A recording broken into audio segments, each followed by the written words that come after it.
now be in session. All rise for the arrival of the Honorable Senate President and the Senators of the Republic.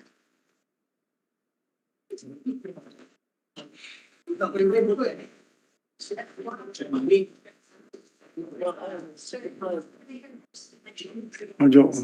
Si Majo. Ah, nasa alam mo.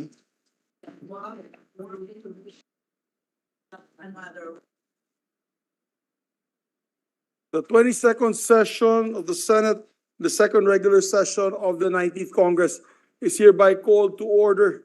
Will be led in prayer today by our distinguished Majority Floor Leader, Senator Joel Villanueva. Let's put ourselves in the presence of the Lord.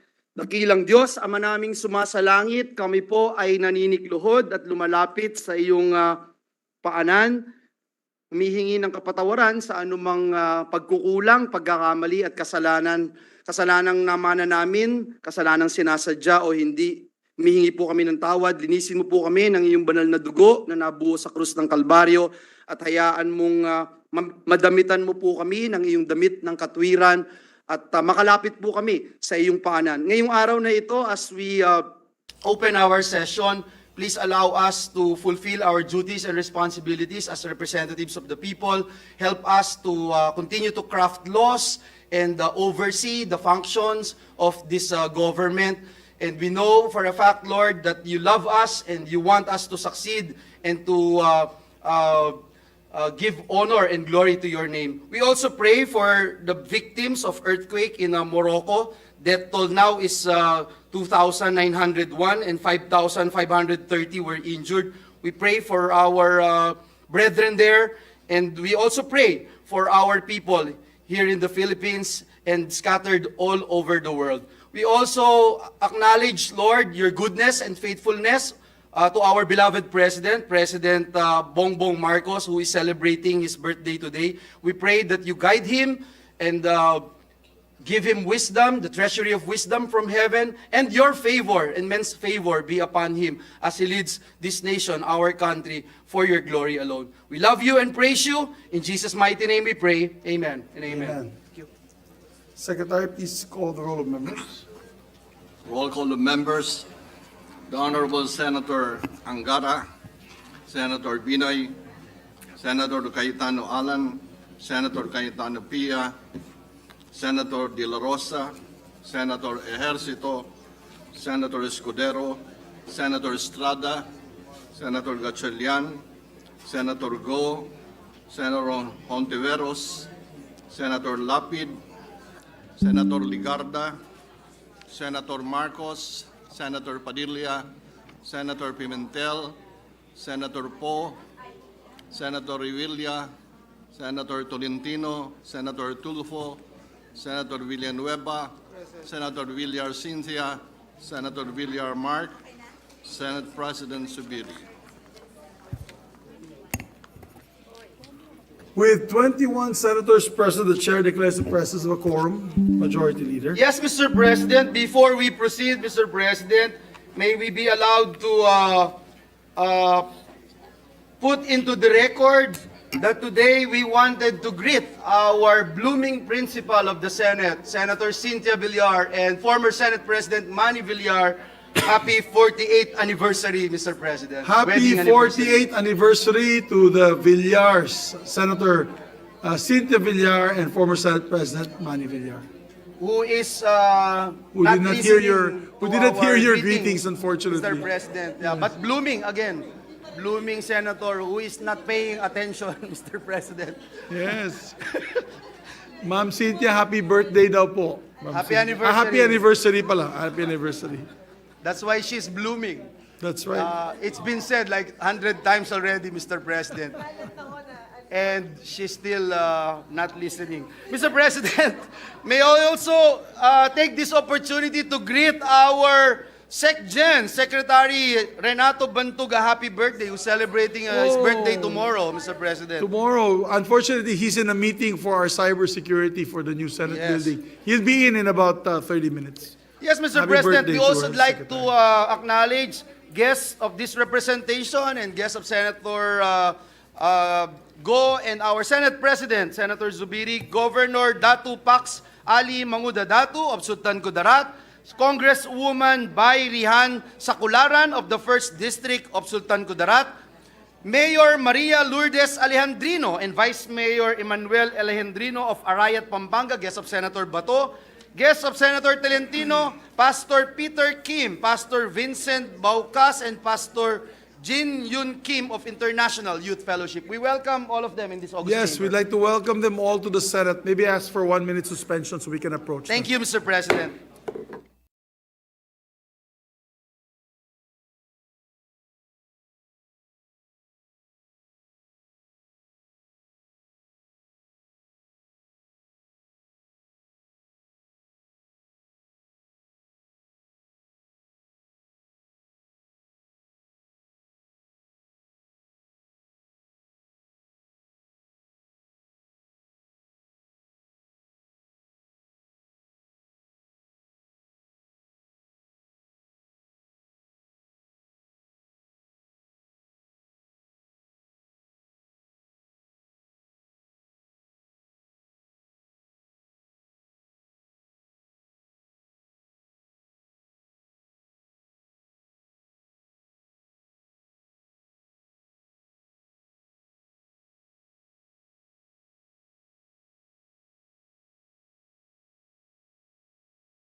Yes, Mr. President, with the consent of the good one, the Deputy Majority Leader, Senator J.B. Ejercito, may I move that we proceed with the privileged speech and recognize the distinguished gentleman from the city of San Juan, no other than Senator Jinggoy Estrada, to deliver his speech. Yes, to avail of the privileged hour, a distinguished colleague from San Juan, Senator and Chairperson of the Committee on Labor, Senator Jinggoy Estrada. Thank you, Mr. President. Mr. President, I would like to bring to the attention of this august chamber the latest development on the case of the abused kasambahay, LV Vergara, which the Senate Committee on Justice and Human Rights, under the chairmanship of our esteemed colleague, Senator Francis Tolentino, is currently investigating. Isang nakakabahalang kaganapan po ang nangyari kagabi na kinasasangkutan ng dating kasamahan sa trabaho ni LV, si alias Dodong, na pinagtangkaang barilin ng riding in tandem na may suot na bonnet. Si Dodong ay tumatayong testigo sa mga pang-aabuso at pagmamaltrato ng employers ni LV sa Mamburao, Occidental Mindoro na sina Franz at Pablo Ruiz. Bago na pabalita ang nasabing insidente kay Dodong, ilang gabi na pala na may umaaligid sa bahay ng kanyang kasulukuyang employers at nagtatanong sa mga residente ng bayan ng Paluan, Occidental Mindoro, kung saan siya nakatira. Tinakasan ni Dodong ang pamilya Ruiz dahil na rin sa takot na malagay sa alanganin ng kanyang buhay. Ganun pa man, handang tumistigo si Dodong para patotohanan ang mga bintang ni LV at sa katunayan ay nagsumiti na siya ng sinumpaang salaysay sa piskalya kung saan nakasampa ang kaso laban sa mag-asawang Ruiz. Ginoong Pangulo, aking napag-alaman na kanina madaling araw ay nasecure na si Dodong at ngayon ay nasa pangangalaga ng CIDG Regional Headquarters sa Calapan, Mindoro Oriental. At dahil na rin sa napabalitang pag-casing ng mga kahina-hinaalang mga lalaki sa tinutuluyan ni Dodong, minarapat na mga kaanak at nagmamalasakit kay LV na ilipat siya sa mas ligtas na lugar nitong nakaraang Lunes. At dahil sa mga pangyayaring ito, maging ang mga kasulukuyang employers ni Dodong ay nangangamba na rin sa kanilang kaligtasan. Dalawa pang dating mga tauhan ng mag-asawang Ruiz na sina alias JM at alias Patrick na maaaring magbigay linaw sa kaso ni LV ay napag-alaman ko na nagtatago at hindi matunton ng mga kinauukulan.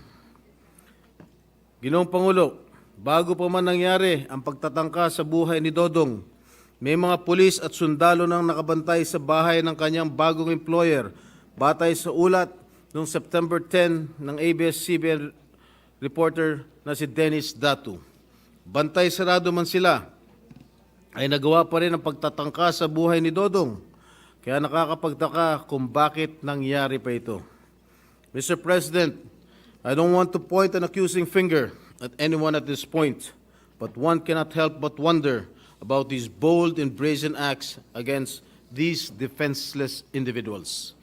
I believe it is necessary to provide additional security for Dodong, Dodong's employers, and even to aliases JM and Patrick, if they ultimately agree to testify before the Committee on Justice and Human Rights. Criminal charges of serious physical injuries, illegal detention in violation of Republic Act number 10361 or the Batas Kasambahay were already filed against Vergara's employers before the office of the city prosecutor in Batangas City. Mukhang pader na may tuturong ang binabangga ni na LV, Dodong, JM at Patrick. Maliit na bagay kung tutusin ang pagbibigay seguridad sa kanilang kaligtasan kung ang kapalit naman ito ay ang paglalahad ng katotohanan laban sa mga lumalapastangan sa ating mga umiiral na batas at para sa pagtataguyod ng mas naangkop ng mga pulisya. Protecting the witnesses is not just a legal obligation. It is a moral imperative. By upholding this duty, we not only promote the principles of fairness and equality, ensure an environment where they can testify freely and without fear, and foster a culture where the voices of those silenced but willing to stand up for the truth are heard regardless of their social standing and circumstances. Thank you, Mr. President. By the way, Mr. President, I will entertain interpellations after the period of amendments by the good one in his bill, Mr. Senate President. Yes, Thank you, Mr. President. Yes, just for the record, he insisted that you all go ahead of him in the agenda today. So, Majority Leader? Mr. President, I think Senator Bato de la Rosa is raising his hand, Mr. President. Yes, our distinguished colleague from Bohol and Davao, Senator Bato de la Rosa is recognized. Just a short manifestation lang, Mr. President, Majority Leader. I wish to associate myself with the privileged speech being delivered by our good colleague, Senator from San Juan. Alam mo, Mr. President, I think public order really is something that is need to be focused on sa ibang lugar ng Pilipinas. Hindi naman lahat, Mr. President, pero ito ngayon, you can just imagine the sequence of events. Kung gaano kaabusado yung mga amo. Ewan ko kung amo ba is a Tagalog term, Mr. President? Amo, yes. Is a Visayan term for us. Amo din. Amo. Yes. Yung amo nung katulong na binulag, if you were able to hear the testimonies that were delivered during the committee hearing of Senator Tolentino, grabe, sobra-sobra yung pang-abuso.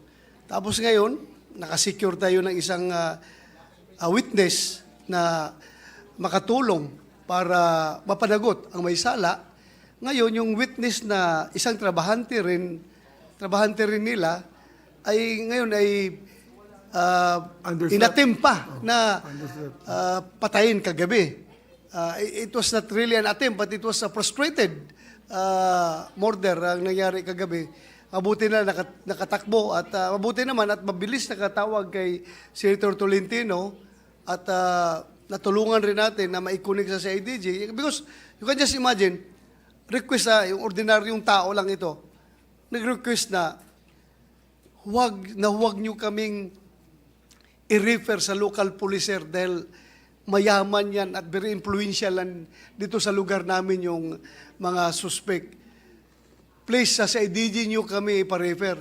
So, we are very much dismayed, Mr. President, being the chairman of public order and dangerous drugs. Pag gano'n ang reaksyon ng isang ordinaryong mamamayan na nagiging biktima ng karahasan na ayaw magtiwala sa local police dahil influential yung mga suspect, ay siguro, isa lang yan, Mr. President, pero ang dami pa siguro sa buong Pilipinas na nag-experience ng ganun na injustice na kanilang dinaranas ngayon.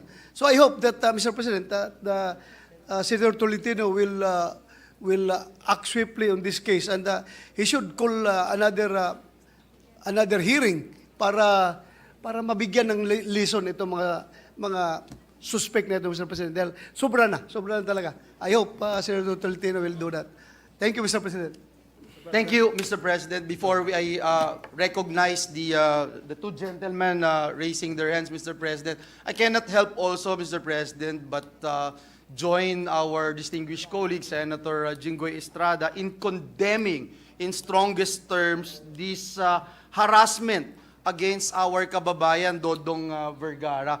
Mr. President, seeing that video na mismong sarili mong pulis, hindi ka maprotektahan, sarili mong pulis sa iyong komunidad, hindi mo ma-exercise yung right mo to go around, Mr. President. Nakakalungkot, Ginoong Pangulo. And I hope and pray na gaya ng mga nakaraang pagkakataon, ang Senado ay tumayo at nanindigan para ipagtanggol ang marginalized sector of our society. At hindi tayo dapat pumayag, Ginoong Pangulo, na magpatuloy ang ganitong uri ng gawain na maging palakasan system.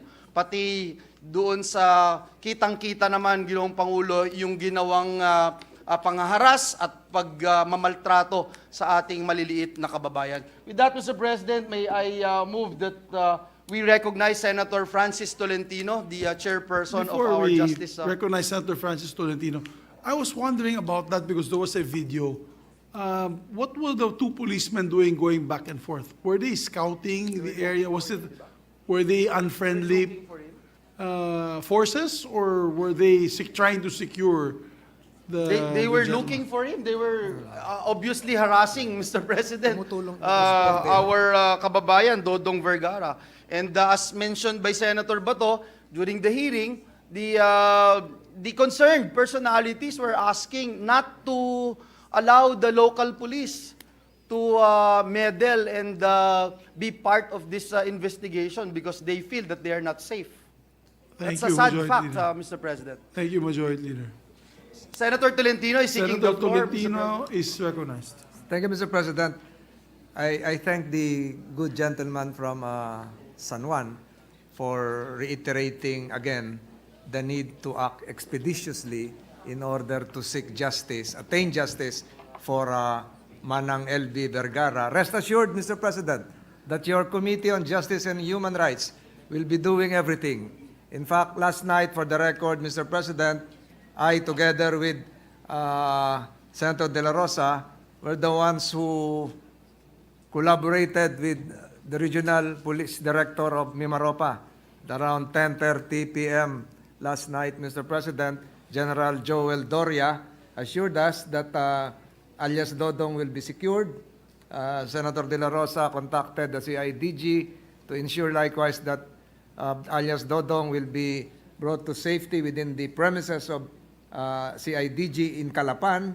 So at around 3 a.m., Mr. President, nilipat nga si alias Dodong sa Calapan. Hindi pa ho siguro ito ang huling kabanata, and we are moving forward to have even Manang LV Vergara be placed under the Witness Protection Program. Your committee has already provided, together with Senators Padilla and Estrada, medical services for Manang LV, who was blinded both eyes.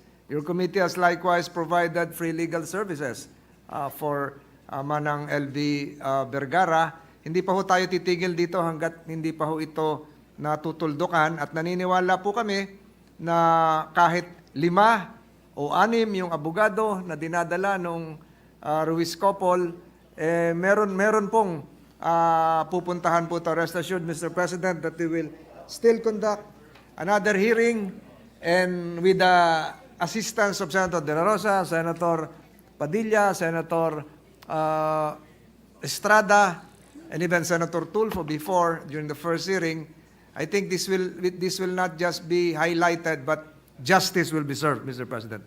Yun lamang po, at ulitin ko, ang inyong committee ay tuloy-tuloy po ang pagtrabaho dito. Maraming salamat, Mr. President. Maraming salamat, the chairperson of the Committee on Justice and Human Rights. Yes, Senator Bato de la Rosa. Just a short, Mr. President, I might be misconstrued as to not having trust and confidence to the local police, Mr. President, with my previous statement, but in fairness to the local police, they have my full trust and confidence. I'm just re-echoing the sentiment of Dodong being an ordinary citizen na talagang marginalized na tao.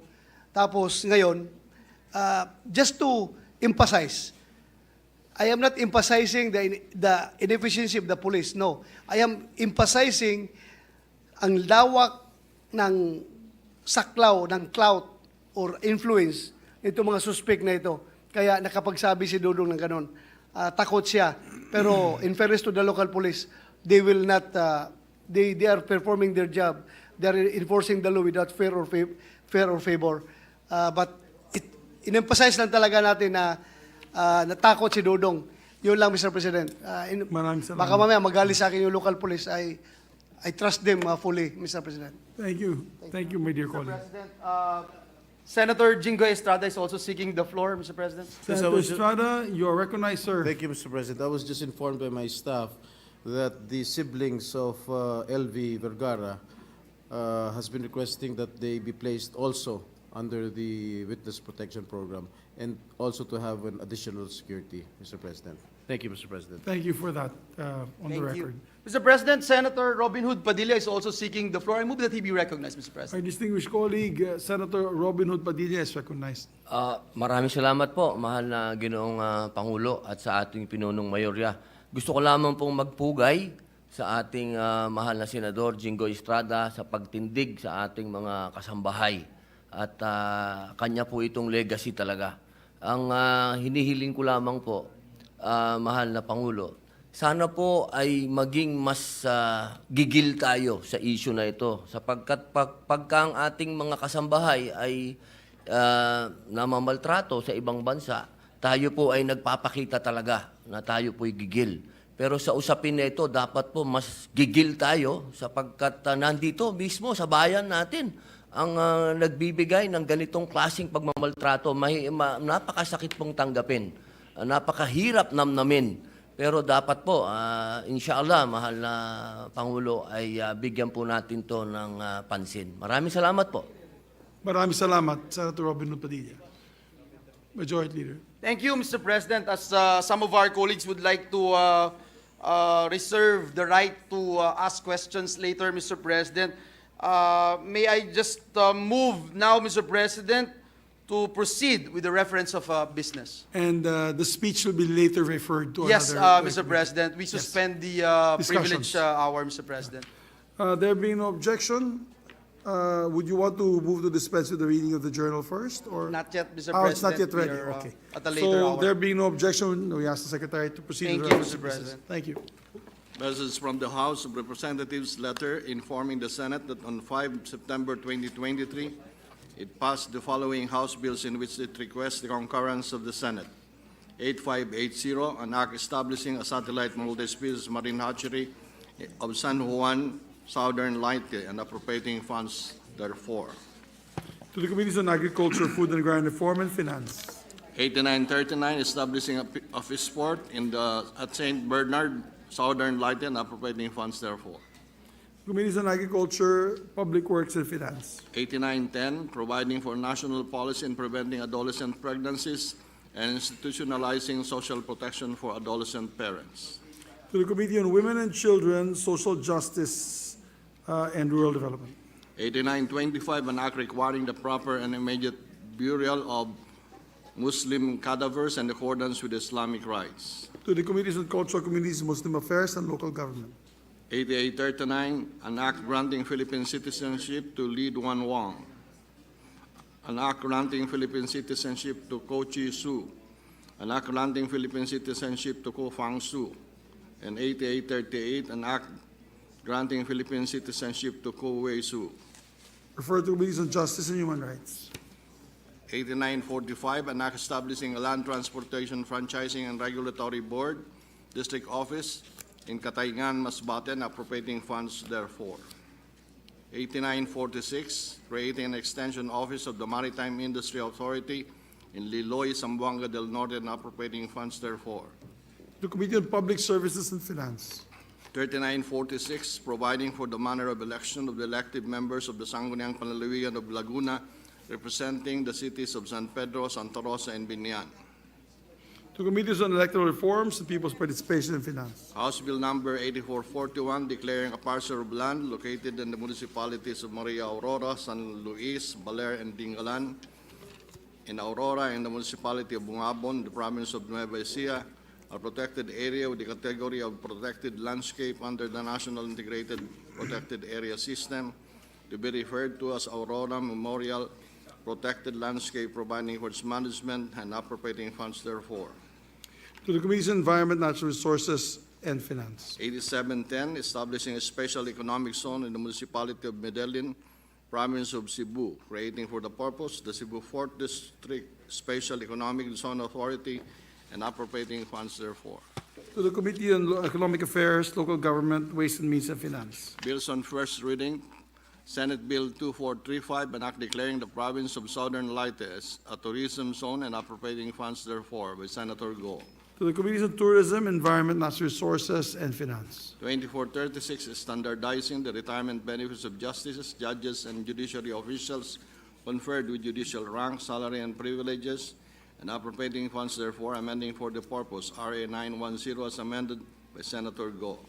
To the Committees on Civil Service, Justice, Human Rights, and Finance. 2437, declaring the maritime zones under the jurisdiction of the Republic of the Philippines by Senator Tulfo.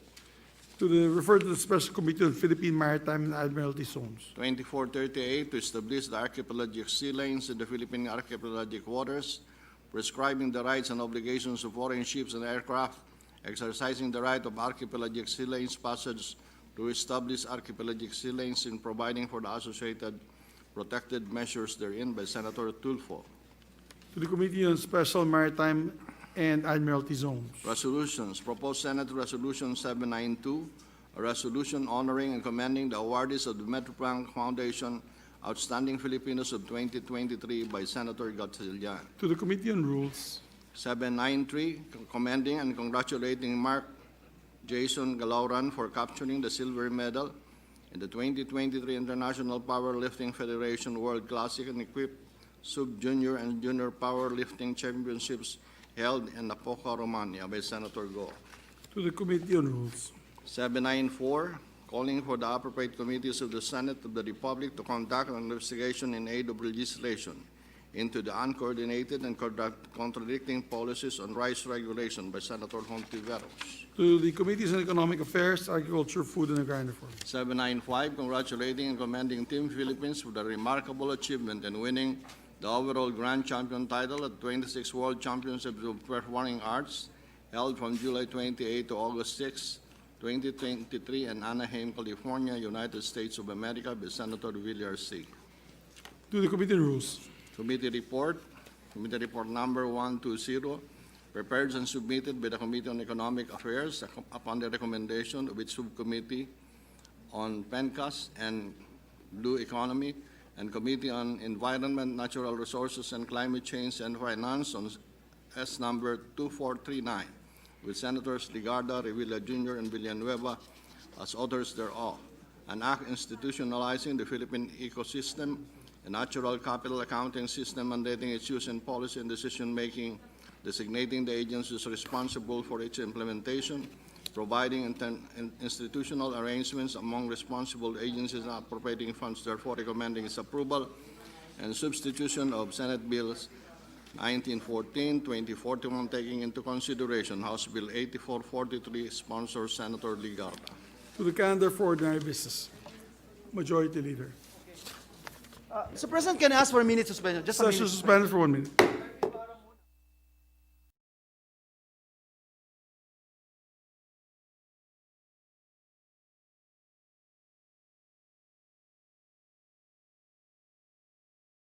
I move that we resume consideration of Senate Bill number 2386 under Committee Report number 99. This bill pertains to the Real Property Valuation and Assessment Act. I so move, Mr. President. There being no objection to the motion is approved. Thank you, Mr. President. The parliamentary status of the measure is that we are now in the period of interpellations and debate. With that, I move to resume the period of interpellation and recognize the sponsor, the chairperson of the Senate Committee on Ways and Means, Senator Win Gatchalian, and to interpellate our Deputy Minority Leader, Senator Risa Hontiveros.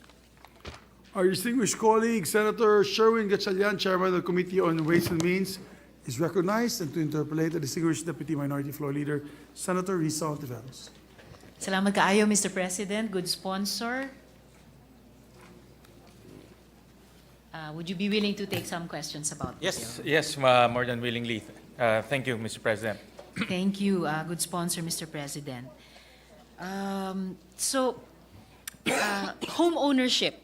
Home ownership is a shared aspiration for many Filipinos, as well as one avenue for families to rise out of poverty. In fact, it is one of the priorities in Ambition Natin 2040, the NEDA's long-term vision for the Philippines. The primary objective of this bill is, in essence, to provide a single valuation for real estate in the Philippines. However, some concerns have been raised regarding higher costs of home ownership, brought about by the sudden increase in official land valuations the proposed bill might bring about. Whenever the market values for real property in a particular locality are re-evaluated, the trend is almost always upwards. Thus, accurate po bang sabihin na yung bagong market values sa schedule of market values ay magiging mas mataas kaysa sa existing market values sa ating tax declarations at sa zonal valuations ng Bureau of Internal Revenues, Mr. President?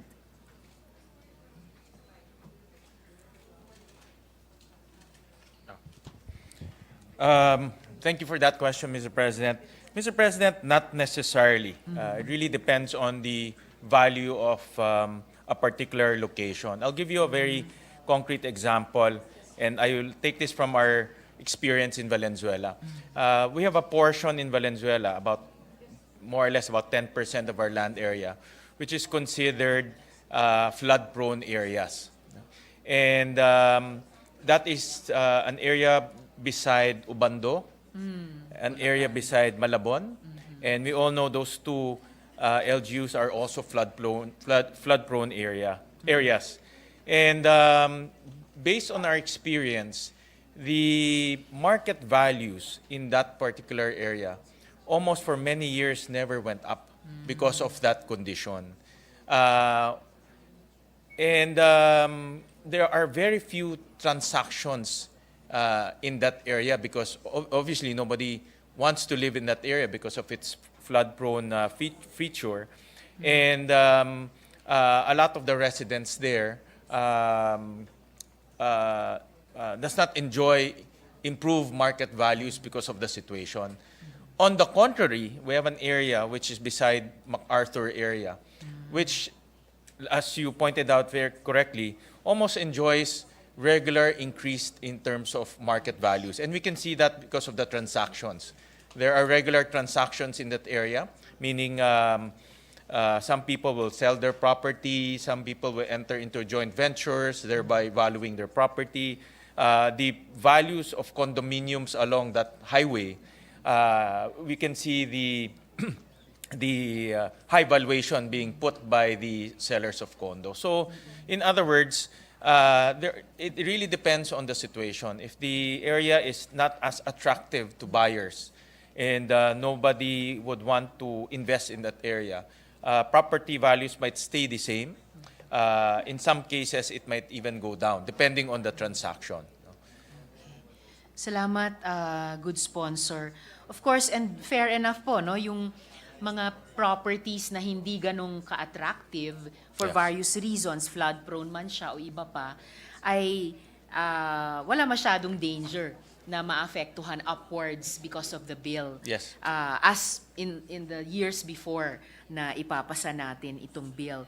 But possibly, ano yun, and those lands for which the value would go down, possibly itong dalawang categories na ito would be more an exception. Baka, posibleng mas marami yung mga area, lalo na yung mga area na direksyon ng aspiration ng mga Pilipino, ng mga hindi pa homeowners pero pangarap nila.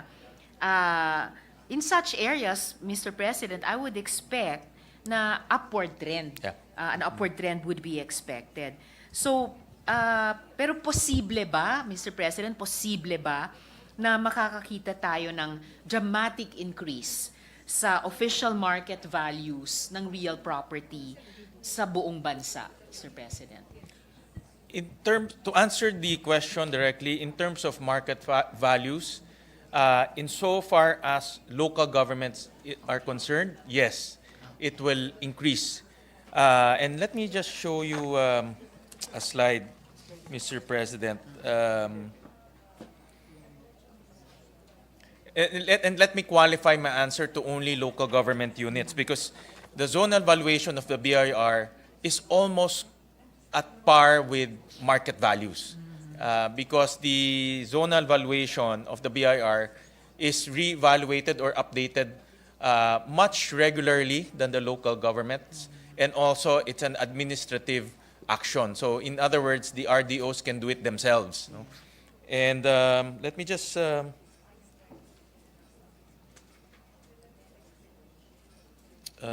a slide. Slide 5.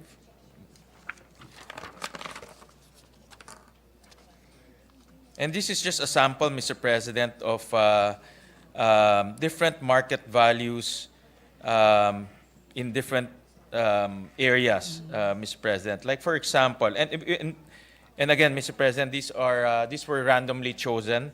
Like for example, in Makati, along Ayala Avenue, in their tax declaration is 40,000 pesos. But the zonal valuation of the BIR there is already 940,000 pesos per square meters.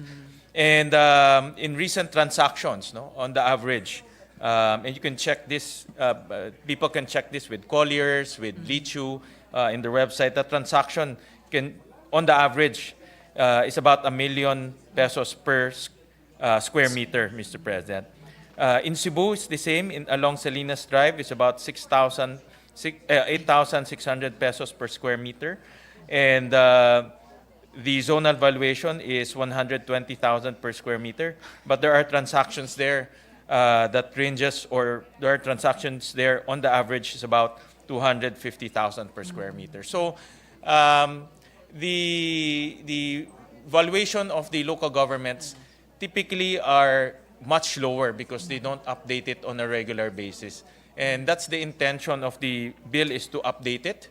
But then the update of the market values is only one of the variables that dictate the tax due. And I showed that yesterday during the interpellation of the good gentleman from Davao. And let me just flash it again on the screen, slide 2.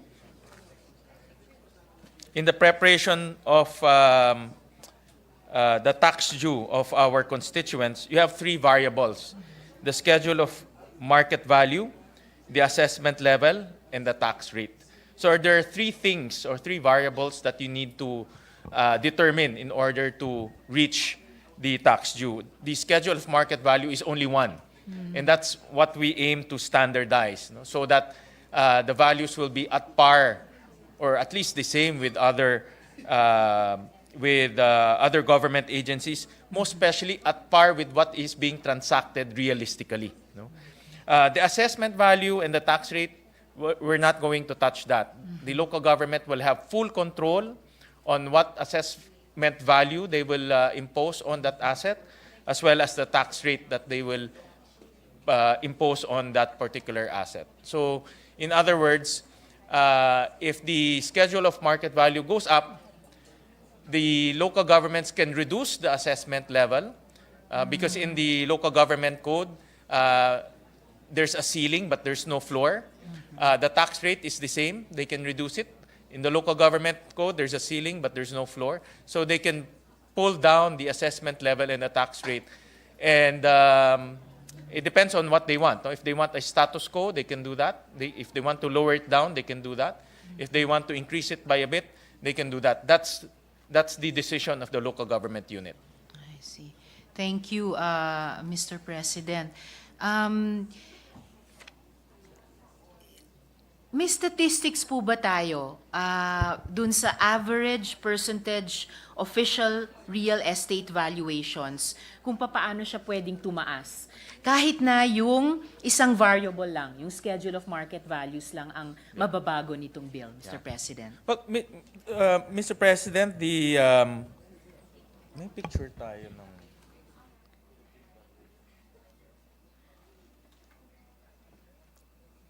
If the good sponsor would like, Mr. President, possibly even using those areas cited as examples earlier, Okay. Makati, Cebu, Yeah. Lawag, or others that the good sponsor may prefer. The question is if we have conducted simulations. Or, well, whether from simulations or historical records, but no, simulations, I guess, as an effect Okay. of this bill, kung may statistics po tayo sa average na pwedeng itaas nung percentage official, or sa average percentage, sorry, Yeah. average percentage na pwedeng itaas ng ang official real estate valuations. Kung gaano kataas. Depends yata.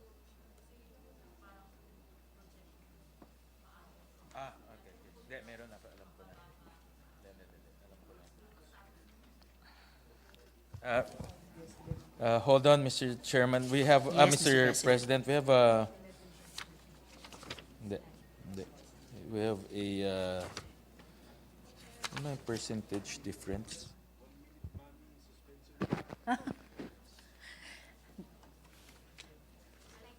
Ayan. Okay. All right, Mr. President, we have we ran different we compared different market values of local government versus zonal valuations versus actual market values, no, based on transactions in that area. And we did some, the BLGF supplied us with some LGUs, and these are just randomly selected. And we'll just flash this on slide 4. Okay. So, Mr. President, like for example, in San Fernando City, no, the zonal valuation is almost 6,500% more than the market values. In Lawag City, it's the same. No? It's 3,304% higher than the market values. And this phenomena is quite normal and quite usual because the zonal valuation is updated very often, and it's done administratively by the BIR. If you look at San Fernando City and compare the zonal valuation with the actual market value, actually the difference is not so big. So in other words, the BIR, during its update, captures the actual market value of that property based on transaction. So the difference in San Fernando is not so big. In Lawag, actually, it's even lesser. The market value is lesser compared to the zonal valuation. No? There are some outliers like Calapan City, but more or less, it's the same. If you compare the schedule of, if you compare the local government market value, or the SMV we call it, no? Schedule of market value, versus the actual market value, you can see that the difference is quite high. No? In San Fernando, it's about 6,000%. In Lawag City, it's about 1,800%. In Baybay City, it's about 3,900%. So in other words, Mr. President, what the values being used by the local government unit is quite low, or very low compared to the actual market value. It really depends on the local government, no? But the highest that we've seen is in San Fernando. In Valencia City, it's not so bad. It's about 152% difference. So, and the reason for this, Mr. President, is in most cases, the local governments, they don't update the market values. No? So the market values, insofar as the local government is concerned, is quite unrealistic compared to the actual market value being transacted in that locality. So the disparity is so big, it becomes unrealistic anymore. Thank you, Mr. President. So we're saying that right now it's unrealistic because it doesn't Reflect the actual value Correct. as pegged by the local government units. Yes. And we're saying, Mr. President, that the true or the real value is what the BIR says it is. It's closer. Closer. It's closer, Mr. President. And you can see, like, for example, in Calapan City, there's a 216% difference. Yes. But generally, it's closer. No, it's closer because they update it regularly. No?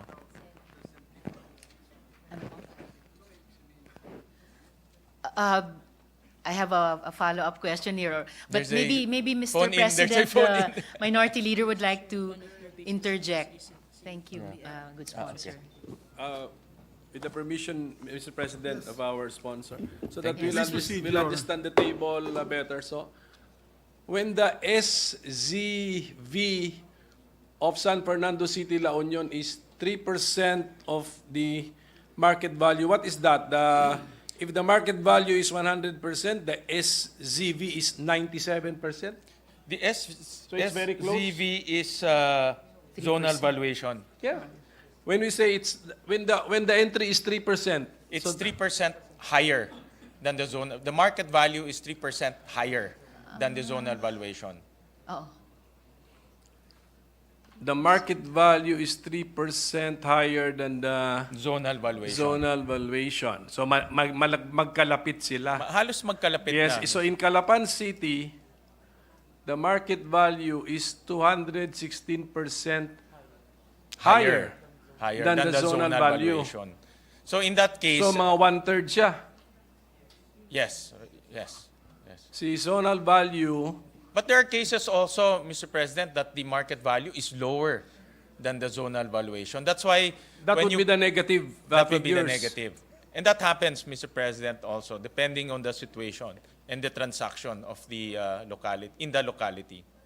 No, I'm just asking, Mr. President, how to read or Interpret, understand yeah. the table. Uh-uh. So Cebu City, Meron ba tayo? schedule of zonal values, the Cebu City, the 99% means that the market value is 99% higher than the schedule of zonal value. Close Yes. to double, para ganon. Tama Yes. po ba yun? So, Yes. So that's how we read the table, Mr. President. Yes. Thank you. Correct, thank you Mr. for- President. thank you, Mr. President and, Mr. Minority President, Leader. just to, in addition to that, in the revenue regulation of the BIR, no, Revenue Memorandum Order 31-2019, and this is the revised policy guidelines procedure in the establishment, revision of schedule of zonal values of real properties within the jurisdiction of the revenue district offices. One of the guidelines here, in letter C, records the most recent actual sales, transfers, exchanges of properties appearing in documents filed in public offices. For example, the BAR, the LRA, etc. So the zonal valuation captures the most recent actual sales or transaction in that area. In that case, Mr. President, why is it that in the matrix that the good sponsor just showed, if the second column is the zonal value, and then the third column is the actual, the perceived or actual based on sales, they're of different values.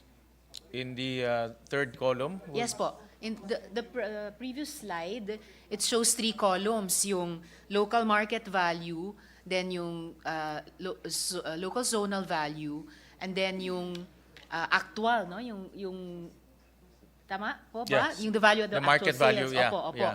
So, then, kasi earlier, Mr. President, the good sponsor had a statement that I lost my train of thought. I think the in the third column, what Yes. it shows is the actual transaction. For Yes. example, in the case of San Fernando City, the actual Yes. transaction there, the price is 6,700% higher than the schedule of market values of the local government. Yes. So that is the interpretation of that, Mr. President. But that's not always the case. We have a case, let's say, in Angeles City, it's only 138%, no, of the schedule of market value. So it's much lower. So you can see the disparity. You know, it really depends when the local governments update their schedule of market values. But if you don't update it regularly, you will see a big disparity. If you update it regularly, then it becomes more realistic and it becomes closer to the actual transaction that is happening in your locality. And what this bill is trying to do, Mr. President, is to update Yes. those market values as the LGU might not have been doing so regularly. Yeah. Only Pero- the market value, insofar as the market value is concerned, just to Yes. update that using standards. Yes. So that is the objective. So in other words, if I'm the local assessor, I'll be guided by standards on how to update the market values. Mr. President, the Minority Leader would like to interject. Just so that we will really understand the table being presented to us. Earlier, the sponsor read revenue regulation Ayun, oo. on how to determine the zonal value, the SZV. CV. That will be based on actual transactions involving real property. So where do we get market value? In the same revenue regulation, there are different sources. Somebody sources. Here. The sources of documents can be in number 2, letter A.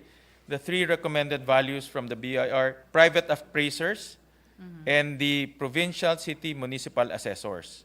So those are the sources of documents, Mr. President. Private appraisers can be... So lumalabas si SZV based on actual transactions of the market. Yes, So yung market value, as much as possible. so yung market value lumalabas na projections or estimates or studies not based on actual transactions. Actually, in their policy guidelines, in number 1, letter C, they should use the recent actual sales, transfers, exchanges of properties appearing in documents filed in public offices such as BIR and LRA.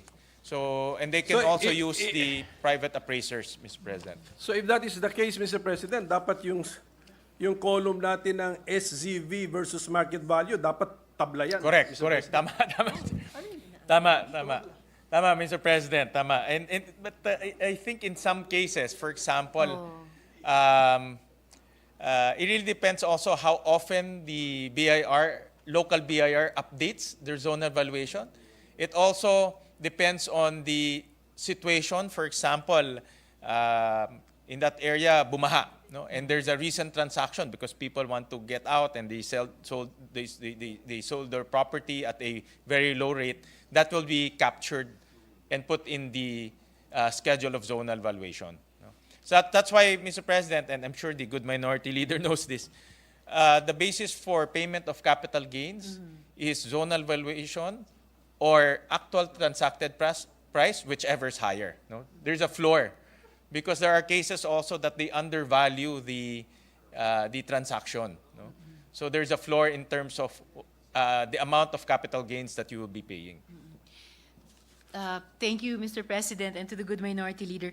Mr. President, maybe this slide, this table, was too complicated for my question because each column is comparing two different values and Yeah. pegs the percentage difference between them. Yeah. Pero anywhere in that table or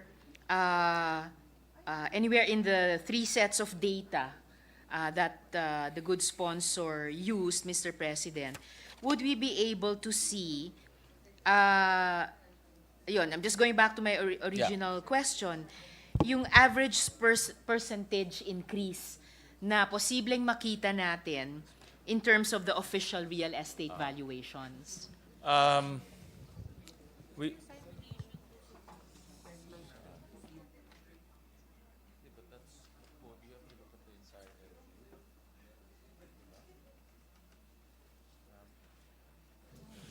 well, Mr. President, I think to answer that, we have to look at all the ilan, 200 LGUs? 228 LGUs and their declared schedule of market value versus zonal valuation. So, but to put it simply, Mr. President, to put it simply, just to have some form of idea, if we are going to, based on this table, if we are going to update all the local market values or local schedule of market values of those 10 local government units and put them at least near the zonal valuation of the BIR, the increase on the average is about 1,500 57%, Mr. President. Okay, thank you, Mr. President. But then again, the caveat there is this is just 10 of the 228 LGUs. The other LGUs might be updated. The other LGUs might be more aggressive in terms of updating their market value. So the caveat there is this is just 10 of the, I think this is the top 10 disparity in terms of market values and zonal valuation. But we have to look at the entire 228 local government units. Fair enough, Mr. President. But of course, But, and we'll compute Mr. that, and President. we'll in the next interpolation we'll share it with the good gentle lady from Akbayan on that number. thank you, good sponsor. And as I said, fair enough kung this is just a sampling of the top 10 LGUs or cities displaying disparities. But still, kung they're all cities, so they're probably among the more developed of our LGUs. Even if they might be outliers in terms of the average, still, or in terms of percentages, but still, in terms of an average percentage, mataas po yung 1,557. That's why, Mr. President, we need to I keep on emphasizing that in this formula, slide 2, there are 3 variables that the local governments need to determine. No? The market value is just one variable. No? The assessment level and the tax rate is another two variables that they can control. That's under the ambit of the local governments to determine what is the appropriate tax level depending on the local situation and what's the appropriate tax rate that they want to impose, again, depending on their local situation. And that will dictate the tax due, the amount of taxes that a constituent will pay. Thank you, Mr. President, good sponsor. I do understand, isa lang ito sa tatlong variables. This is only one of 3 variables that will be affected by the bill. But of course, in any mathematical equation, you change one variable, there will be an effect. Opo, That's in the true. That's overall why computation. the important it's important to note that the local governments should also look at the other 2 variables, and if depending again on their decision, they can lower down the assessment levels and the tax rate because there's a ceiling for those 2 variables, but there's no floor, or the floor is 0 basically. Thank you, Mr. Actually, President. the floor is not 0; it can go 0.00, beyond. Beyond, lower. Thank you, Mr. Oh, President. yeah. The floor is 0. And I have to yield to the math mathematician. wizard of our chamber. Yes, 0 is the floor. Yes. Thank you, good sponsor. Well, Mr. President, right now we're talking about at least 2 stakeholders who would be affected by this bill. I'll return to the question about homeowners, about whom I began my interpellation, and ask the one now about LGUs. No? So at its heart, this is a revenue measure. Ano po yung projection para sa additional income na matatanggap ng mga LGUs kung maipasa na natin itong panukala, Mr. President?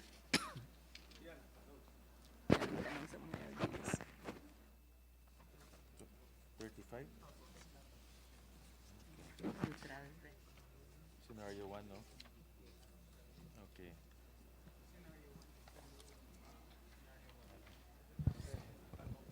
Mr. President, in the simulation that the BLGF sent us, this is on slide 34.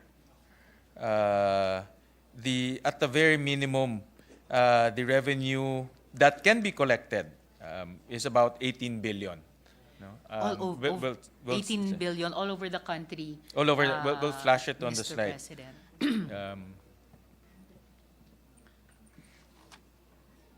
Slide 34. Yeah. But again, the caveat here, Mr. President, is assuming that the local government will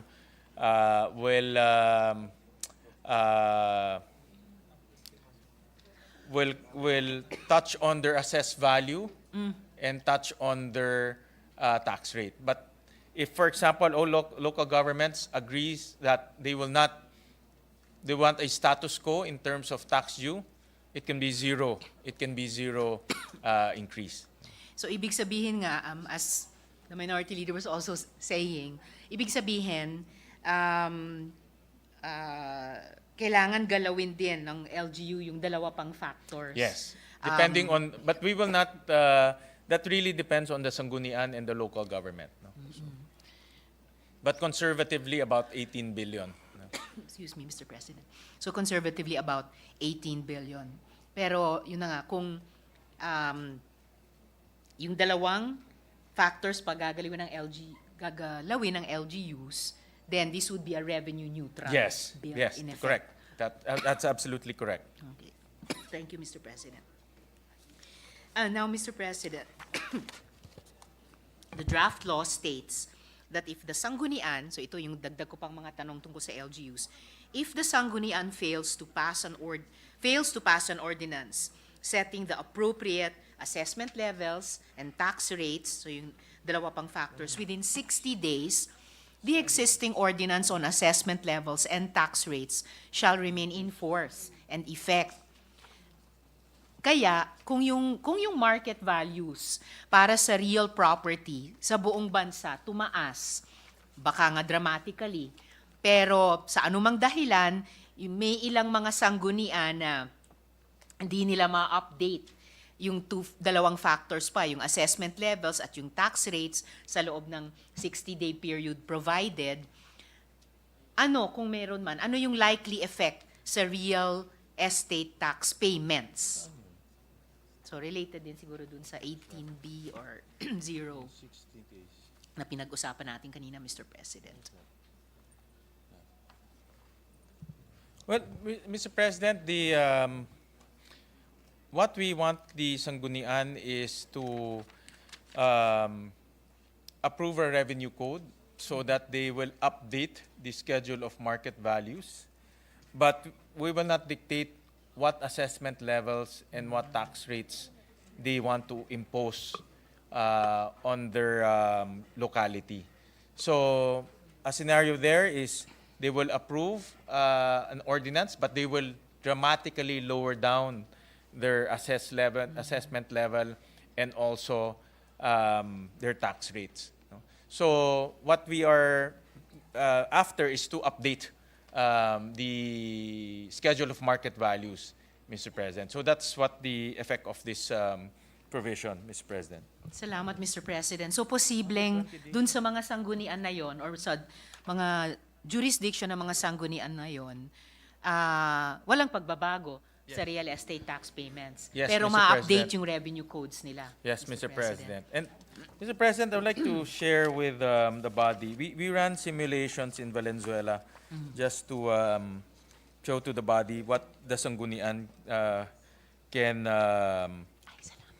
do. Like for example, in slide 10, Mr. President, we'll just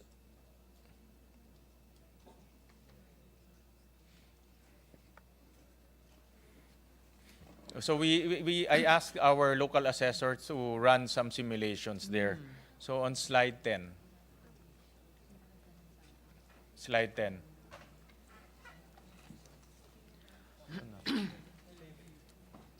Slide 10, slide 10. On slide 10, this is the actual RPT collection in Valenzuela. So currently, our assessment level is at 50%, and then our tax rate is at 2.5%. And if you look at the unit value, is at 6,000. No? So there are some areas in Valenzuela where it's admittedly it's not updated, but this is the current assessment level and tax rates being imposed in Valenzuela. And if you look at the tax due, let's just test the first row. It's 12,200 pesos. So that's the tax due of a taxpayer owning a 150 square meter lot valued at 6,000. So assuming we update the the market value in that area. So we'll go to slide 11. So in the same area, we update it based on the most recent transaction, slide 11. Yan. So the market value will go from 6,000 to 60,000. No? But the local government can lower down the assessment level from 50% to 5%, and not touch the tax rate. It will only touch the assessment level. If you look at the tax due, the RPT due, it's the Pareho same. lang. No, 11,250. So there are several ways that the local governments can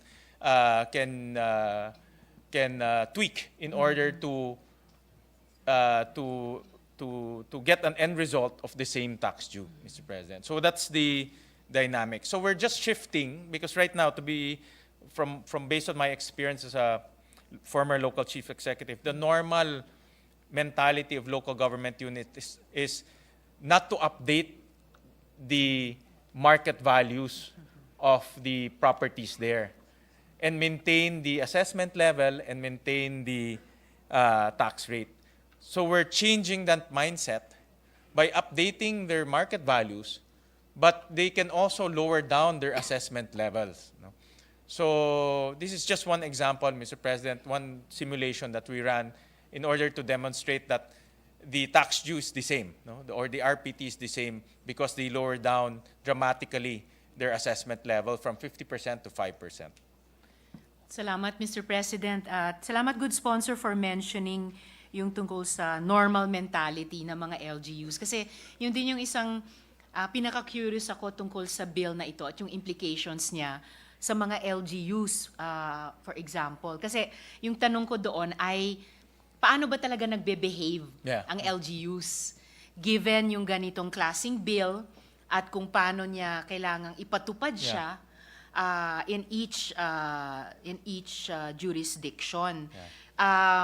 So kung itataas through BIR yung unang value, no, yung schedule of market values, pero mananatili sa control ng LGUs yung assessment at saka yung tax rate, assessment level at saka tax rate, what would make one LGU hold the two other variables constant? What would make another LGU raise them? What would make another LGU lower them? Para sa ibang LGU, ganda, pareho lang yung RPT, kahit na na-update yung revenue code. Pero sa ibang LGUs, kung iba yung maging behavior nung sanggunian or ng local chief executive, ano yung magiging epekto? Kasi on its face lang, baka yung unang tanong ng mga mamamayan natin na tayo nagbabayad ng RPT, ng amilyar, ay hindi ba ang maaasahan natin mas mataas na real estate taxes on the average?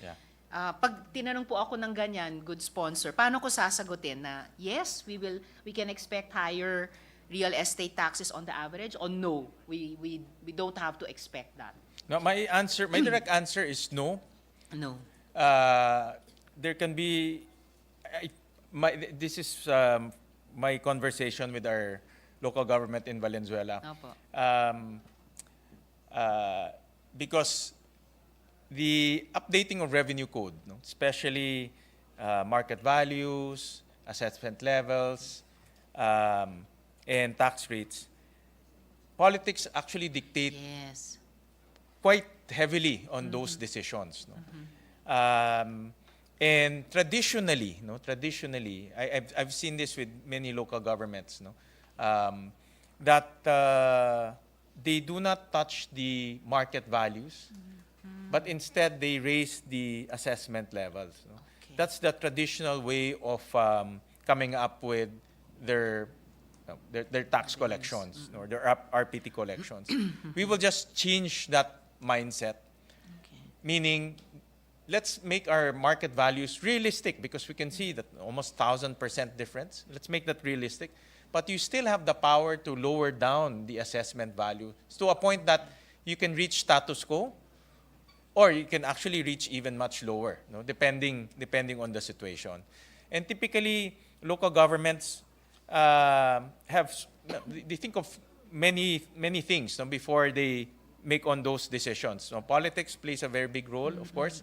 Local situation also plays a very big role. For example, if it's a calamity-prone area, or it just recently experienced disasters, those decisions come into play, Mr. President. So, admittedly, we will need to change the mindset, but the powers remain the same, meaning the powers to lower down tax dues, coming up with status quo tax dues, or even higher tax dues, those powers still remain in the hands of the local governments. Okay. Salamat, Madam President. This is quite a social experiment, ha? Good sponsor. Opo. Ngayon Well, ko mas na-appreciate, na-realize, pero medyo na-challenge din po Yeah, ako yeah. considering it. Kasi usually pag nagpapasa po tayo ng mga batas, alam natin na may cultural change din embedded Yeah. dyan para sa mga mamamayan. Yeah. Ito naman, revenue measure na usually para sa atin, figures lang, numbers, Yeah. no? Pero meron palang implication ito sa pagbabago ng, ano ba yan, financial management behavior ng mga LGUs natin. Kasi kumbaga, sa batas na ito,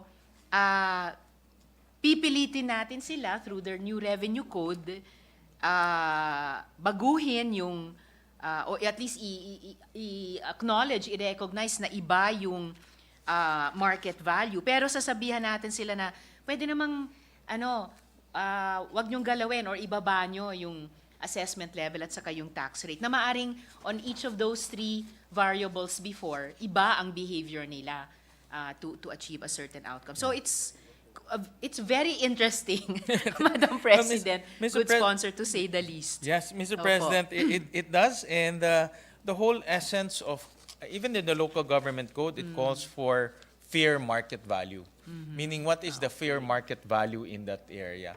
And of course, there are many models that you can use to determine that, no? And that's in the Philippine valuation standards.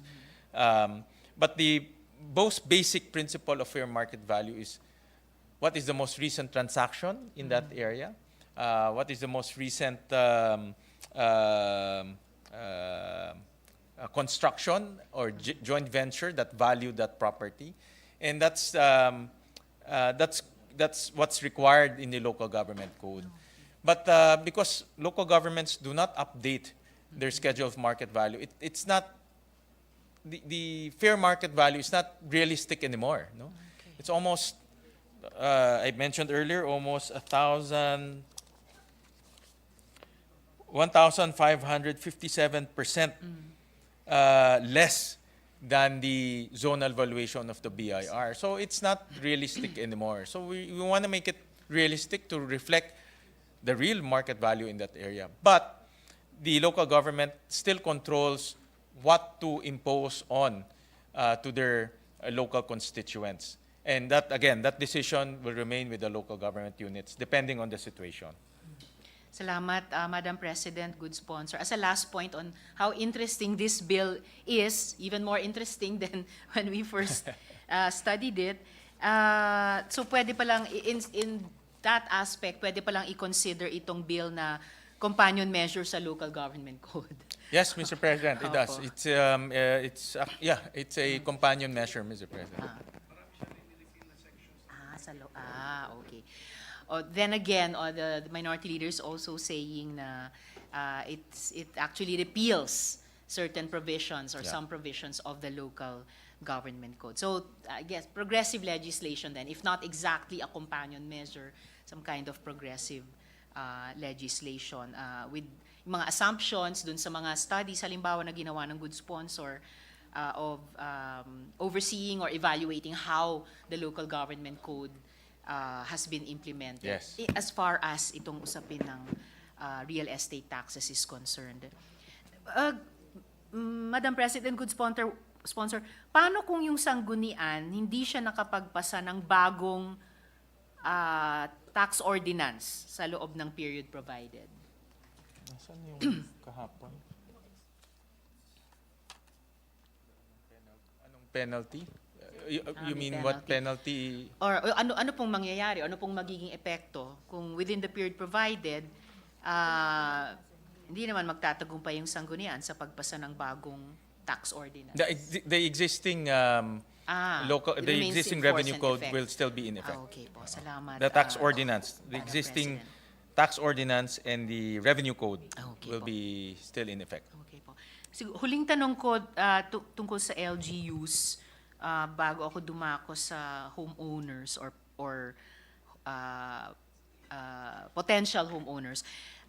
Yung possibility ba ng pag-suspend ng paggamit ng new valuations hanggang ma-update ng mga sanggunian yung tax levels nila at yung tax rates nila, na-consider po ba ito, Madam President? Let me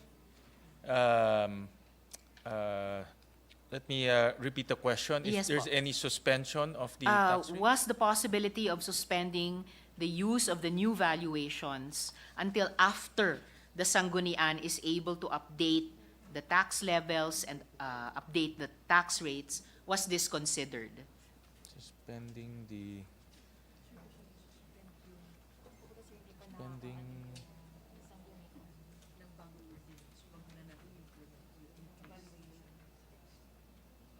parang goes hand in hand.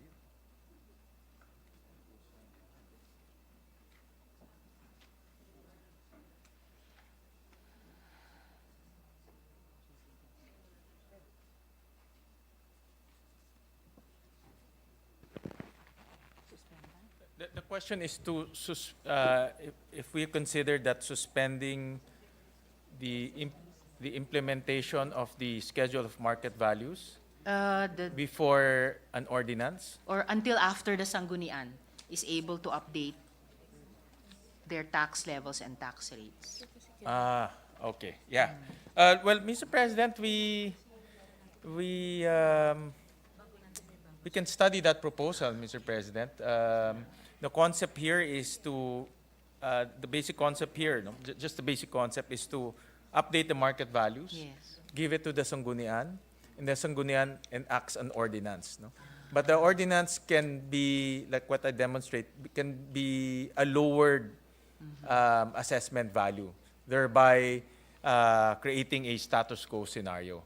But what the bill intends to do is to update the scheduled market value and update the revenue ordinance accordingly. The revenue ordinance normally contains the market values, the assessment level, and the tax rate, the three variables. Yeah. Yeah, but we can study the suggestion of the good lady from Akbayan. Thank you, good sponsor, Madam President. So, dako na po ako sa mga tanong ko, focused more on the homeowners. Okay. Apo.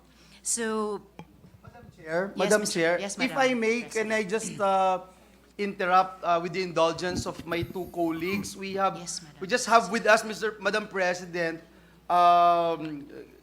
guest from the gallery who needs to go, and I just wanted to acknowledge them with the indulgence of my two colleagues, please. Yes, We have Madam with us Marion Kim Mangrobang, national athlete for triathlon and SEA Games, gold medalists.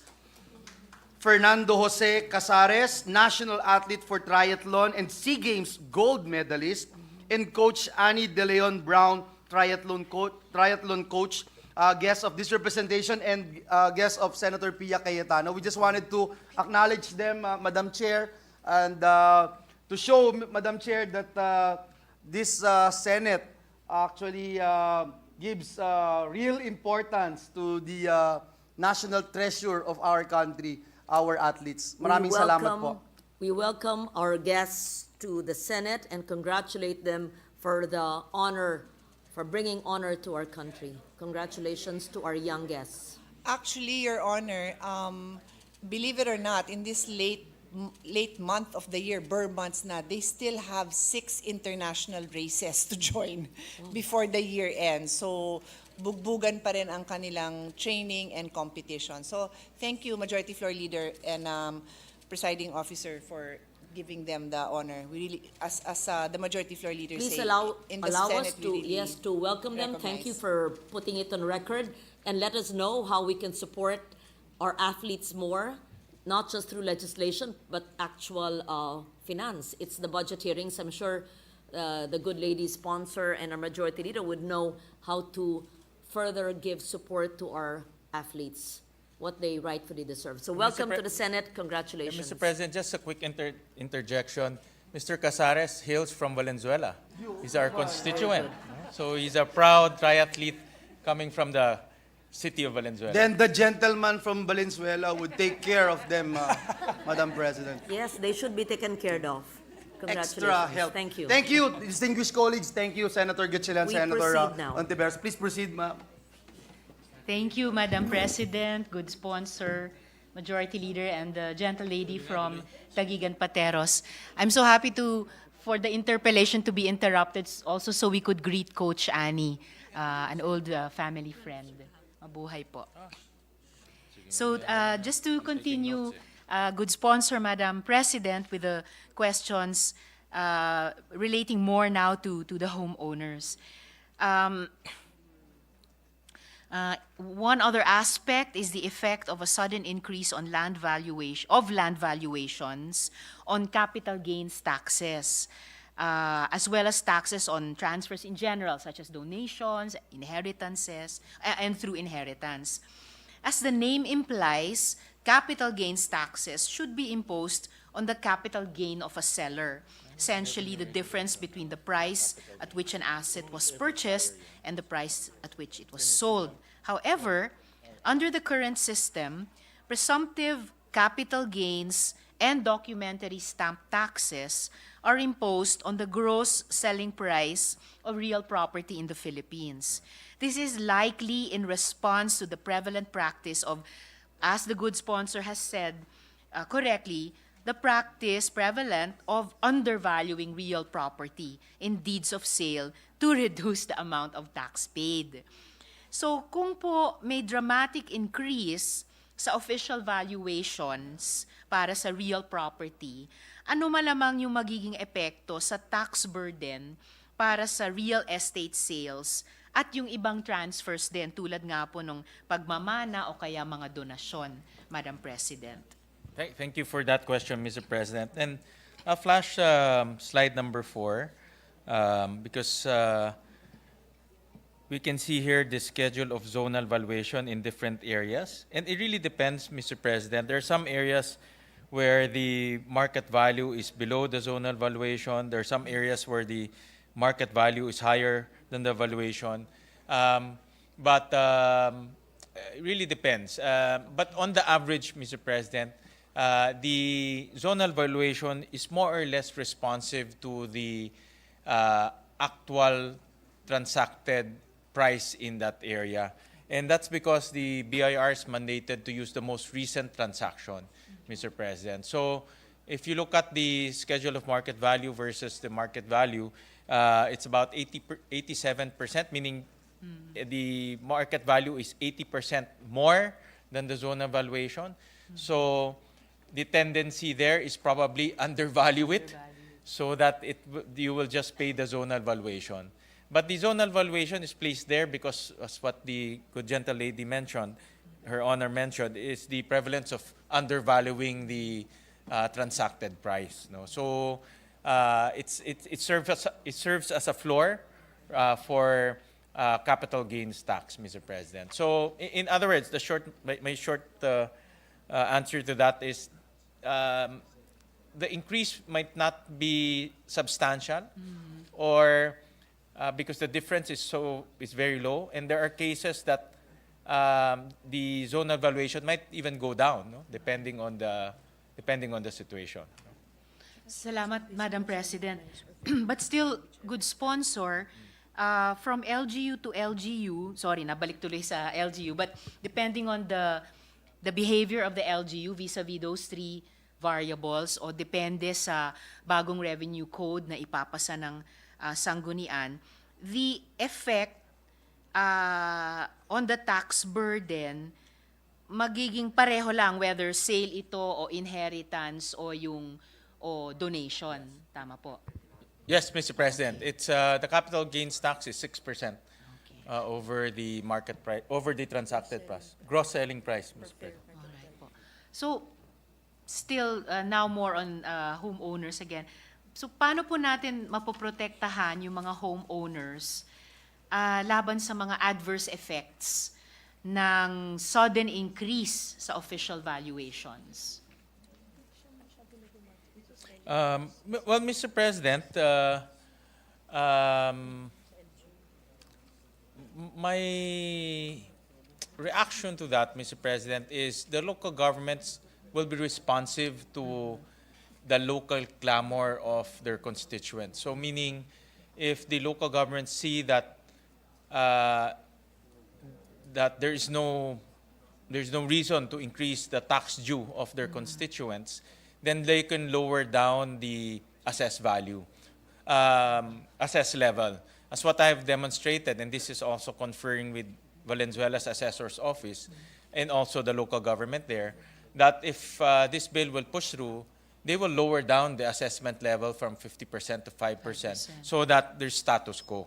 No? So that's the effect of this proposal, Mr. President. So in other words, the local governments will probably respond in a way that they will maintain status quo of the tax due, Mr. President. That's my assumption, Mr. President. Salamat, Madam President. So, good sponsor, isang halimbawa yun nung sinabi ninyo na political din Yes. yung calculus na gagamitin ng LGU.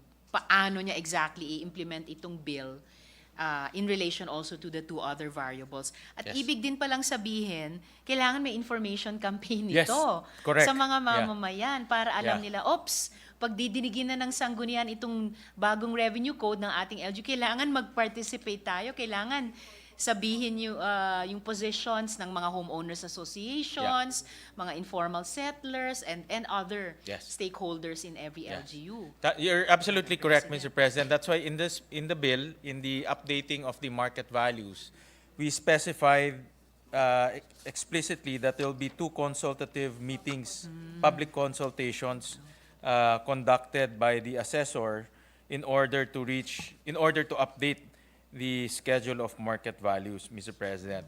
And we can still tighten that, Mr. President, to improve information campaign and information dissemination, Mr. President.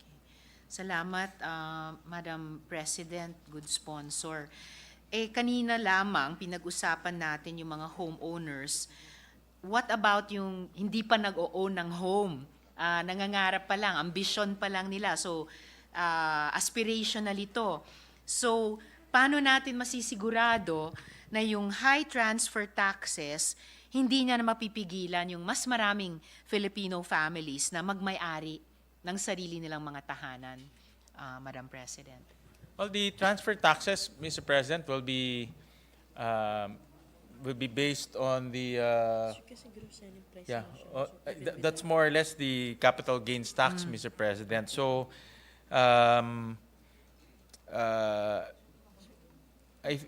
in my analysis, the zonal valuation is not so far off from the market value, Mr. President. So, the zonal valuation will still be used in this case, Mr. President. So, I don't think it will be I don't think the effects will be higher, Mr. President. Salamat, Madam President, good sponsor. And I guess lalo na para dun sa mga pamilyang Pilipino who are in the lower socioeconomic brackets, lalong mahalaga, I mean, it's not touched on by the bill, pero lalong mahalaga magpatuloy lumawak yung ating mga social housing programs at maayos din yung financing ng Yes. mga iyon. Yes, Mr. President. Opo. Salamat.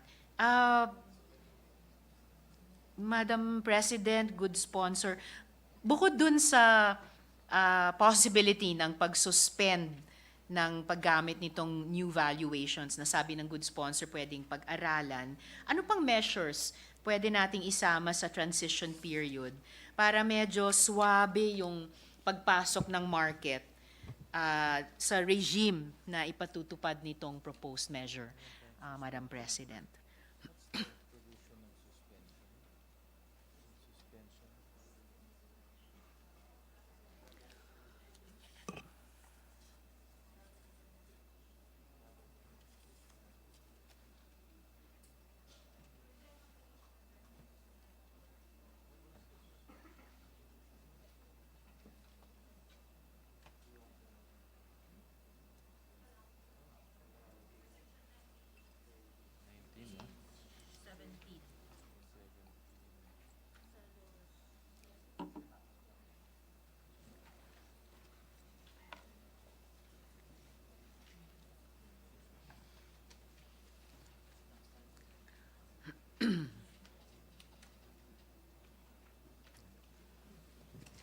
Well, Mr. President, I'll answer that in two ways. The first one, Mr. President, there's a provision here that empowers the local government to suspend the application of the schedule of market values. And let me just Okay. read it. No? Apo. In case of any significant change in market value where the property is located after the SMV has been approved and prior to the next revision, such as introduction of road right-of-way or similar infrastructure in times of calamities, disasters, whether man-made or natural, during a pandemic or a declared public health emergency, whether national or localized, and other analogous adverse circumstances where corrections of errors or inequalities in the SMV is deemed necessary, the provincial city assessor shall recommend revisions, meaning going down, to the existing SMV, to the BLGF regional office, and so on, Mr. President. So in other words, there is a, for example, there's a there's a pandemic or there's a big disaster that happened in that area. The assessor can recommend to lower down the schedule of market values because obviously the values of that property will probably go down. No? The other one, Mr. President, is we can introduce probably a transitory mechanism, Mr. President, and we're open to suggestion from the good lady from Akbayan on some recommendations on a transitory mechanism. Okay. Maraming salamat, good sponsor, Madam President, for that. So, hindi lang pala pag-aaralan ni na good sponsor yung possibility of suspending the use of the new valuations sa early stage ng implementasyon nitong batas na ito. Pwede rin, may kapangyarihan din pala yung LGU given certain adverse circumstances or situations to temporarily suspend the application of these market values. And salamat dun sa pagiging bukas na makapag-introduce ng transitory mechanism. I'll certainly study that and probably propose an amendment at the proper time. So huli na lang, Madam President, good sponsor, huling tanong, balik ulit sa government, but this time not LGUs, more of national government. And in relation din, dun sa aspiration nga ng mga pamilyang Pilipino na magmay-ari ng sariling bahay. So, paano itong mga mas mataas, paano itong mga higher property valuations ay aapekto sa cost ng expropriating property para sa government projects, partikular kaugnay ng mga approved at saka ongoing projects. Naalala ko rin ito dahil binanggit ng good sponsor yung usapin ng road right-of-way, Madam President. Ito ba yun?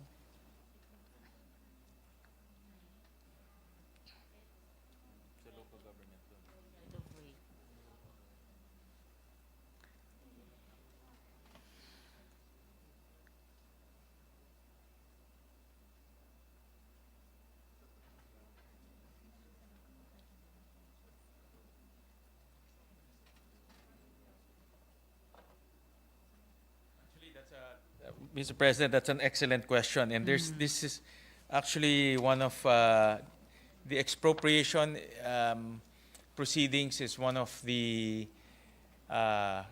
controversies that this bill aims to solve, Mr. President. And I have personal experience in this, Mr. President. There are two types of expropriation that happens in our country. One, by national, meaning DPWH. And the DPWH endeavors to come up with a fair value on the properties that they expropriate. And I think, if my understanding is correct, they use different methods. For example, they get appraisers, they use local government tax declarations, they also check the BIR zone evaluation. So they use several documents in order to determine what is fair in terms of value the properties that they are expropriating. That helps them determine the just compensation when DPWH expropriates the land. The problem comes in with local governments. And in RA 7160, which is the local government code, in section 19, and let me just read a portion of this.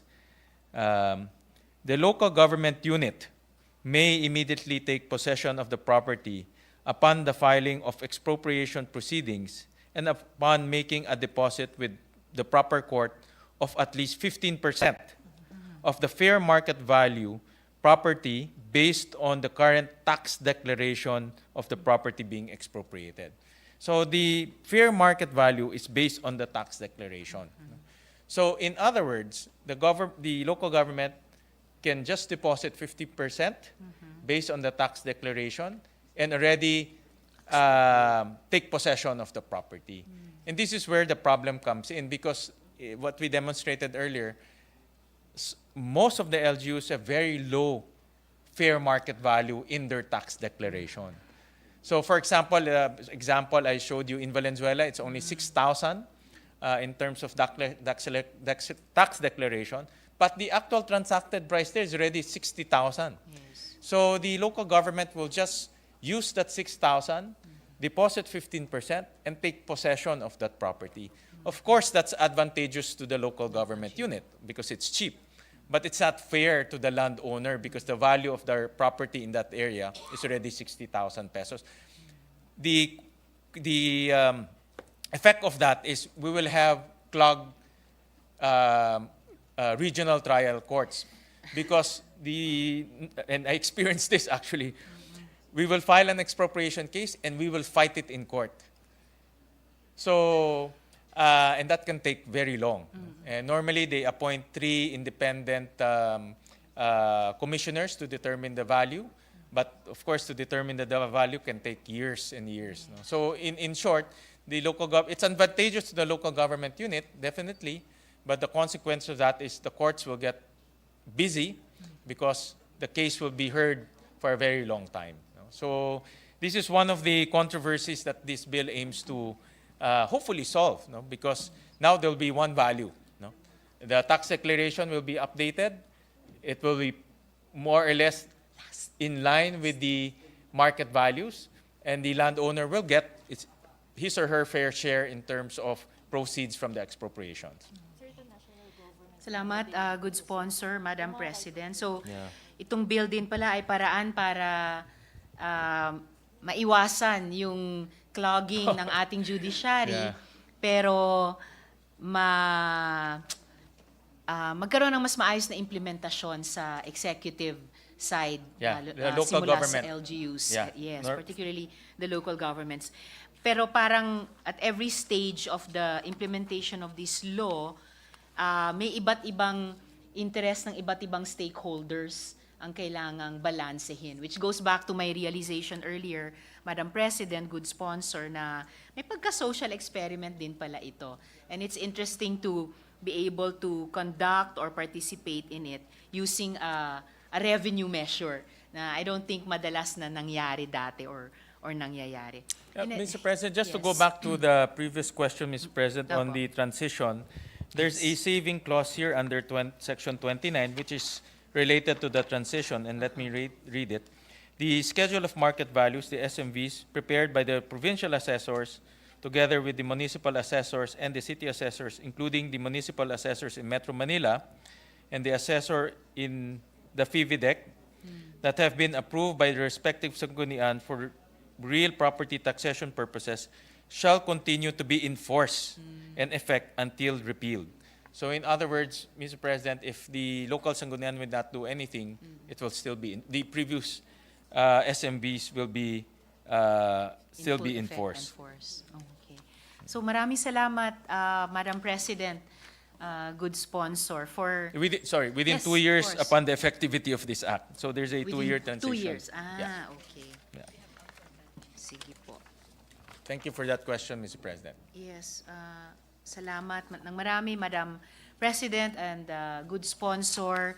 for taking my questions and making the bill more interesting than I thought it was at the start, and for through the answers giving more inputs dun sa pag-aaralang possible amendments to be proposed. Salamat Thank po. you, thank you. Salamat. Thank you, Mr. President. Thank you, Senator Ontiveros, and the sponsor, Senator Sherwin Gatchalian. Thank Enjoy, you, querido. Madam President. Madam President, this juncture, I move that we suspend consideration of Senate Bill number 2386. I so move, Madam No President. objection, hearing none. The consideration of the measure is hereby suspended. Thank you very much, Madam President. Madam President, at this juncture and with the permission of the body, I move that we dispense with the reading of the journal of the 21st session, Tuesday, September 12, 2023, and consider the same as approved. No objection, hearing none. The reading of the journal is hereby dispensed with.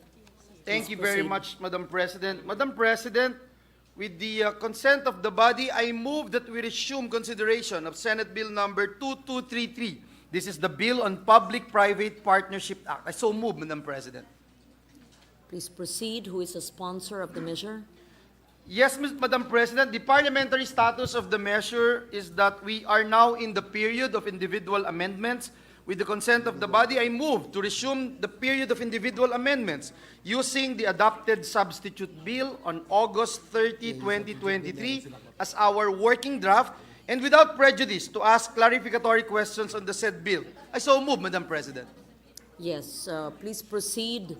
We are in the Move. period of individual amendments. Yes, Madam President. At this juncture, I and the move that we sponsor? recognize the sponsor, Senator J.V. Ejercito. Senator J.V. Ejercito is recognized. Yes, thank you, Madam President. On page 1, we have no amendments, so we go to page 2.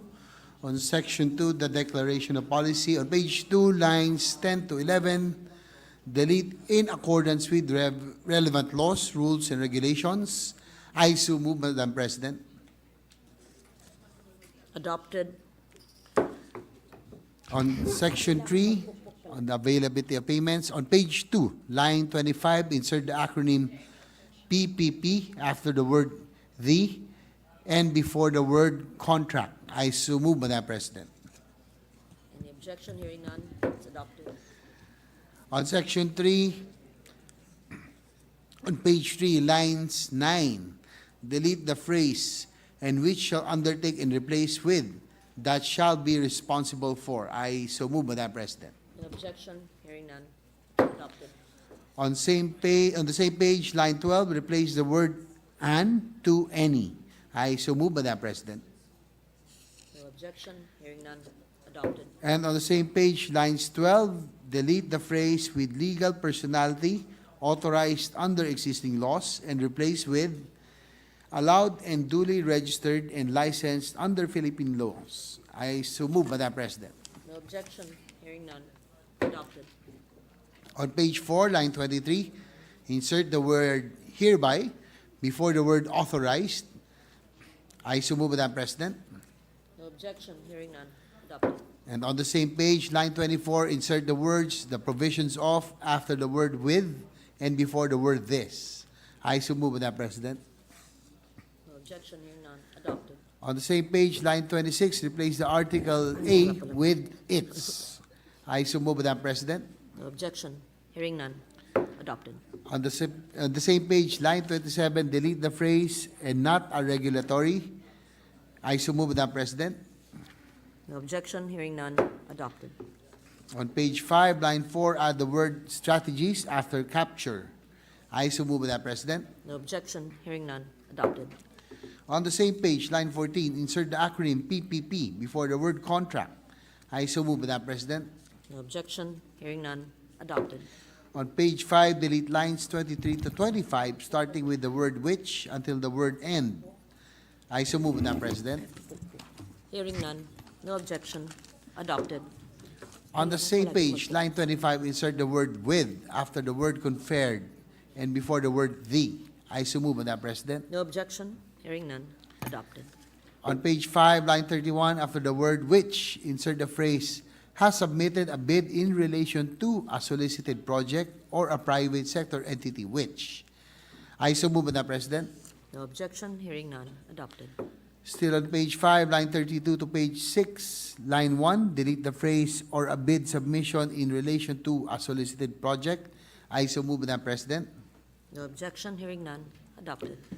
On page 6, lines 28 to 29, delete starting with the comma after the word partner until the word operator. On the same page, line 31, delete the word total. I so move, Madam President. No objection, hearing none, adopted. On page 7, line 2, insert a period after the word cap, then insert the paragraph. Subsidy shall also include viability gap funding, or VGF, which may be extended by the government to make an economically viable revenue-based PPP project financially viable, provided that government payments for now, resettlement, and exemption from real property taxes shall not be considered as VGF. I so move, Madam President. No objection, hearing none, adopted. On page 7, line 7, delete the phrase starting from proposal until the end of line 9 and replace with proposal made by a private proponent to undertake a PPP project pursuant to Section 10 of this Act. I so move, Madam President. No objection, hearing none, adopted. On page 7, delete the entire item following the proposed consolidation with the definition of subsidy. I so move, Madam President.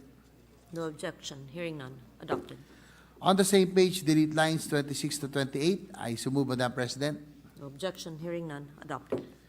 On page 8, delete lines 1 to 10, starting with the word where until the word agreement in line 10 and replace with as defined in this Act. I so move, Madam No President. objection, hearing none, adopted. On the same page, line 24, after the word act, insert a comma and the phrase "or as may be approved by the appropriate approving body." I so move, Madam President. No objection, hearing none, adopted. On the same page, line 25, delete the word "the" before the word infrastructure. I so move, Madam President. No objection, hearing none, adopted. And on the same page, line 26, delete the phrase "through the design and build scheme." I so move, Madam President. No objection, hearing none, adopted. On page 9, line 2, delete the words "the" and "and." I so move, Madam President. No objection, hearing none, adopted. On page 9, line 20, insert the article "the" before the word regional and after the acronym RDCs. Insert the phrase "concerned, comma, the local sanggunian concerned." I so move, Madam President. No objection, hearing none, adopted. On page 9, delete lines 29 to 30. I so move, Madam President. No objection, hearing none, adopted. On page 10, line 32, add the word GAA after the word act. I so move, Madam President. No objection, hearing none, adopted. On page 11, line 2, delete the phrase General Appropriations Act and replace with the acronym GAA. I so move, Madam President. No objection, hearing none, adopted.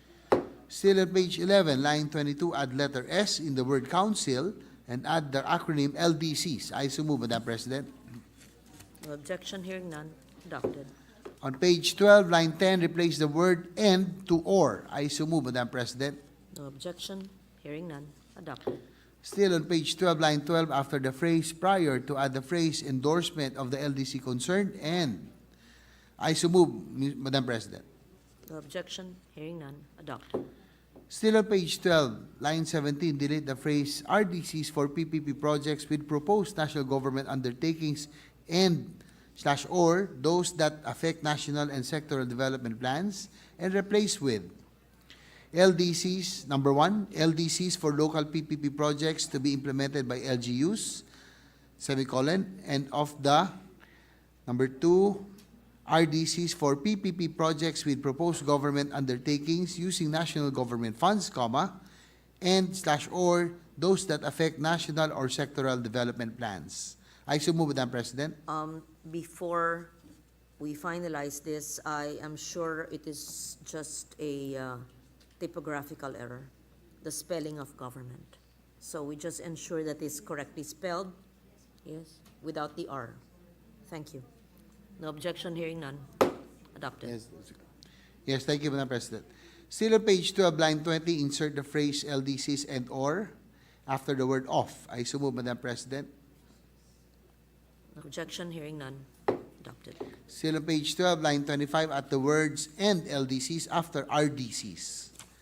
I so move, Madam No President. objection, hearing none, adopted. Finally, on page 12, line 32 to page 13, line 1, delete the phrase pursuant to Republic Act number 7160 or the Local Government Code of 1991. I so move, Madam President. No objection, hearing none, adopted. On page 13, line 13, delete the phrase issued by the NEDA Board-ICC. I so move, Madam President. No objection, hearing none, adopted. On the same page, line 14, insert the phrase to the preferred risk allocation after the word deviations. I so move, Madam President. No objection, hearing none, adopted. Still on page 13, line 16, insert the phrase head of the before the word implementing. I so move, Madam President. No objection, hearing none, adopted. On the same page, lines 19 to 20, delete the phrase starting with the word upon until the word requirements and replace with upon submission of complete. I so move, Madam President. No objection, hearing none, adopted. On the same page, delete lines 23 to 26, starting with the word in after the acronym PTCS and replace with considering the nature and complexity of the PPP project. I so move, Madam President. No objection, hearing none, adopted. On page 13, lines 28 and 32, insert the acronym PPP before the word contract. I so move, Madam President. No objection, hearing none, adopted. On page 14, delete lines 1 to 17, replace with D, the decision of the appropriate approving body shall be rendered in writing within 120 calendar days from receipt of complete requirements. The failure of the appropriate approving body to render its decision on the project within the specified period shall be deemed an approval thereof, and the implementing agency concerned may proceed with the procurement of the PPP project without prejudice to any liability that the erring or negligent officials or employees may incur under this Act and other existing laws. To facilitate the expedient processing of national and local PPP projects requiring NEDA Board and NEDA Board-ICC actions, meetings of such body shall be held monthly unless no projects are set for review or evaluation. Letter E, the NEDA Board-ICC in the case of national PPP projects and the PPP Governing Board in the case of local PPP projects shall formulate guidelines, forms, and templates that shall be used by the implementing agency and the appropriate approving body in reviewing and approving the PPP project. The NEDA Board-ICC shall also formulate guidelines on the approval of government undertakings using national government funds for local PPP projects. I so move, Madam President. No objection, hearing none, adopted. On page 14, line 23, delete the word deliberate after the word the. I so move, Madam President. No objection, hearing none, adopted. On page 14, line 29, insert the acronym PPP before the word contract. I so move, Madam President. No objection, hearing none, adopted. On page 15, line 4, replace the phrase if there is a with the word for. I so move, Madam President. No objection, hearing none, adopted. Still on page 15, insert as a new last paragraph of section 8, if the executed PPP contract contains provisions which are contrary with the approved PTCs and are grossly disadvantageous to the government, the contract shall be null and void without prejudice to the provisions under section 32 of this Act. I so move, Madam President. No objection, hearing none, adopted. On page 15, line 13, insert the word public before the word bidding. I so move, Madam President. No objection, hearing none, adopted. On page 15, lines 25, 30, and 32, insert the acronym PPP before the word contract. I so move, Madam President. No objection, hearing none, adopted. On page 15, line 31, delete the phrase may proceed to consider and replace with shall award the PPP contract to. I so move, Madam President. Objection, hearing none, adopted. On page 16, delete lines 1 to 4 and replace with in case the PPP contract is awarded to the next most responsive bidder, the implementing agency without prejudice to the remedies provided by law can forfeit the bid security, withdraw the award, or pursue any other remedies allowed under existing rules and regulations against the winning bidder who failed to comply with any post-award requirements. I so move, Madam President. No objection, hearing none. Adopted. On page 16, line 18, insert the acronym PPP before the word contract. I so move, Madam President. No objection, hearing none. Adopted. On page 17, replace lines 8 to 13 with the phrase, upon receipt of an unsolicited proposal, an implementing agency may either, number 1, reject the proposal if such proposal is deemed inconsistent with the development plans of the implementing agency, or if the implementing agency is already developing a project with a similar scope and slash or similar objective, or number 2, decide to process such proposal, in accordance with the requirements set forth in this section. An unsolicited proposal, which an implementing agency decides to process pursuant to subsection A and 2 above, shall be evaluated for completeness, provided that, unsolicited proposals requiring approval of the NEDA board or the NEDA board-ICC shall be submitted to the PPP Center for determination of completeness. In such cases, the PPP Center shall thereafter endorse the complete unsolicited proposals to the appropriate implementing agency. The determination of completeness shall be conducted within 10 calendar days upon receipt of the unsolicited proposal. All unsolicited proposals that are determined to be incomplete shall be returned to the private proponent by the implementing agency or the PPP Center, as the case may be. If the unsolicited proposal is determined to be complete, the implementing agency may, number 1, continue processing the unsolicited proposal in accordance with subsection D of this section, or number 2, decide to bid out the proposal as a solicited project, pursuant to section 9 of this Act. In all the cases contemplated above, the implementing agency shall state in writing with corresponding justification the action it decides to take on the unsolicited proposal. The sponsor, with the permission of the sponsor, may we suspend session? Just, there are questions about the numbering. Yes. I would like to request a sponsor to clarify with the Secretariat. It would be difficult if we speak this way, just so that we see the numbering. The numbering. So that Yes, we'll just we confirm. stop there first. Thank Okay. you very much. Yes. Session suspended.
Yes, Mr. Please President. proceed with your amendments, Senator JV. Yes, just to continue before the suspension. In all the cases contemplated above, comma, the implementing agency shall state in writing with corresponding justification the action it decides to take on the unsolicited proposal, period. If, just, if the implementing agency fails to act on an unsolicited proposal, 3 calendar days after the end of the detailed evaluation period, comma, the project proposal shall be deemed rejected, comma, without prejudice to any liability that the erring or negligent officials or employees may incur under this act and/or existing laws.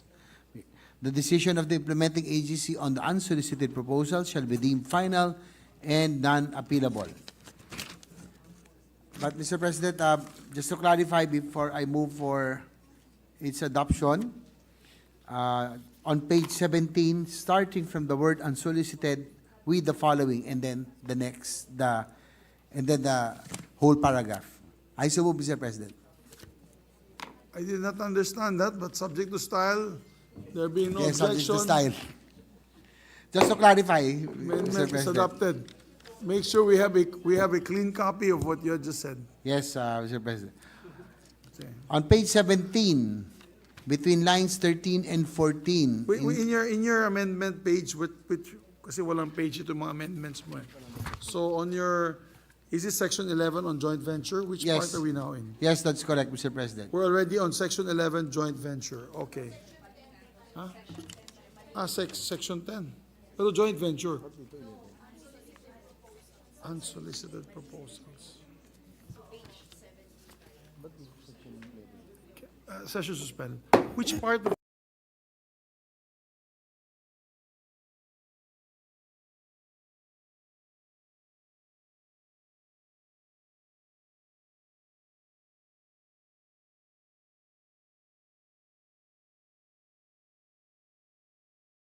Your Honor? Yes, Mr. President, again, that's section 10 on joint venture. On page 17,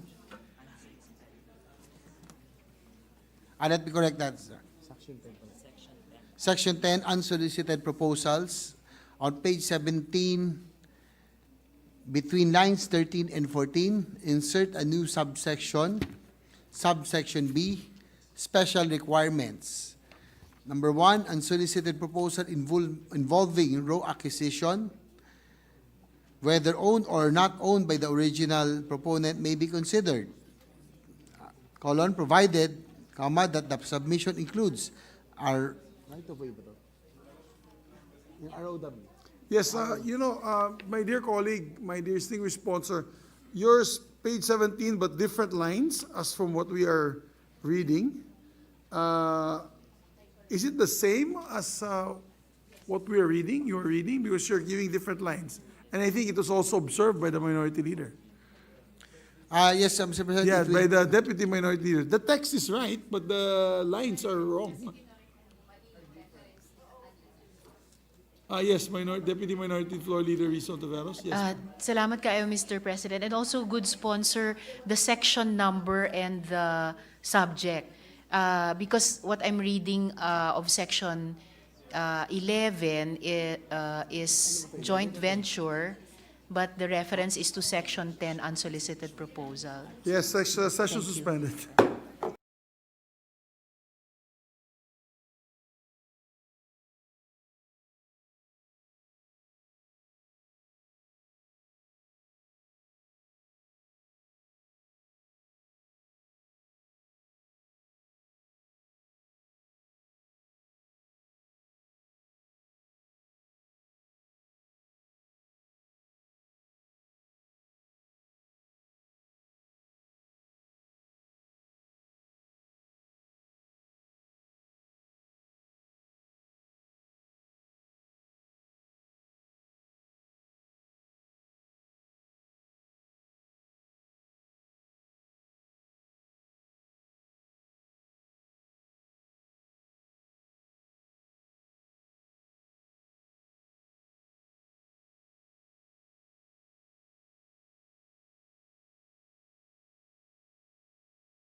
I would like to make a proposal to to our dear sponsor to suspend consideration first of the amendments until we can get the correct page, line numbers in order in your proposed amendments, Your Honor.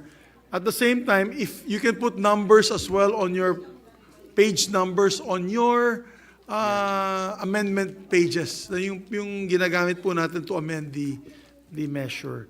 Yeah. So that's why I was confused earlier when I mentioned, and I have a comment from the minority floor leader. I shouldn't have said I did not understand. I didn't understand because The number. you were reading the number and my page had a different number, my amendment page. So, or my amendment guide didn't have the same numbers. So maybe we can suspend consideration, majority leader, so that they can come up with a better master Improved list of copy. amendments with the right corresponding page, line, number. I cannot etc. agree more, Mr. President. Yes, sir. And So- so I move that we suspend consideration of Senate Bill number 2233. So move, Mr. President. Yeah, so we will just leave it at that, the Yes. last amendment, then we will Yes. continue once At everything least we is accomplished cleaned up. the one-third, probably. Maybe more than one-third. More than one-third, Mr. One. President. There be no objection, motion is approved. Thank you, Mr. President. Thank you, distinguished colleagues. Thank you, Senator J.B. Ercito.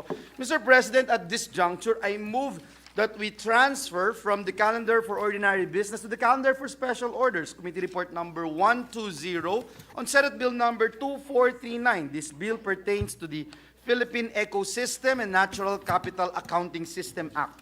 I so move, Mr. President. There being no objection, motion is approved. We ask yes, or will you move for its consideration? Yes, Mr. President, I move that we consider Senate Bill number 2439 under Committee Report number 120. I so move, Mr. President. There be no objection to the motion. We ask the Secretary now to read the title of the measure.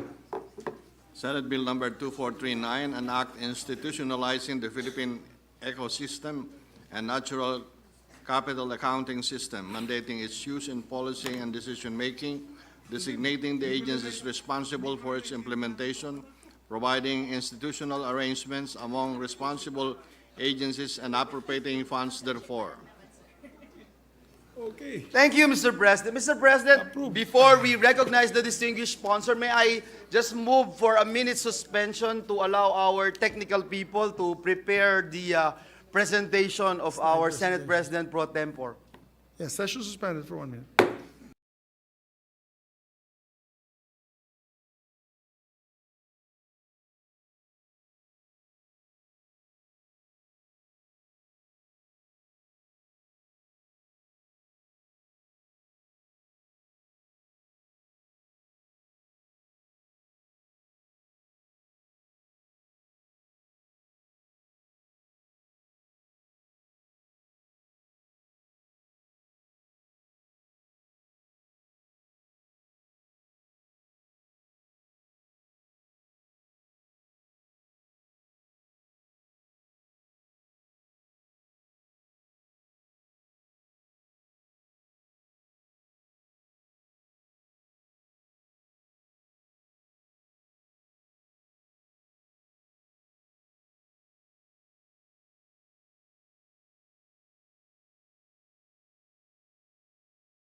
Mr. President.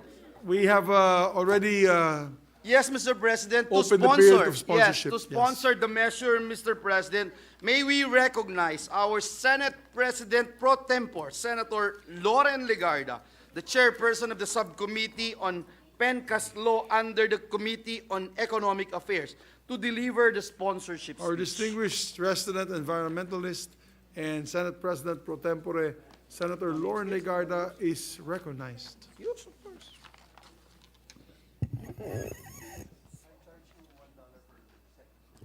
Thank you very much, Mr. President.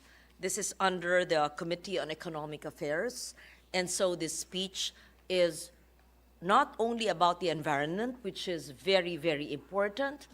It's not simply about climate, but it is about our economic affairs and our life as a nation. Ginoong Pangulo at mga kagalang-galang na kasamahan, magandang araw o gabi na rin. Payagan ninyo akong magpaliwanag sa paraang mauunawaan ng mas marami. Inaanyayahan ko kayong isipin ang pangkababaihang kwentuhan, katapat ng kwentong barbero, pero may pinagkakaabalahan. Naglalaba sa sapa o nagsusulsi habang binabantayan ang mga bata. Sabi nga ni Senate President, mahirap intindihin yan, PENCAS. Ano ba ito? Kaya sisimplihan ko po para maintindihan, hindi lamang ng mga mababatas, kundi ang Pilipinong makikinabang. Ang kwentuhan ay kung paano nalalamang kumikita ang kanilang maliliit na negosyo.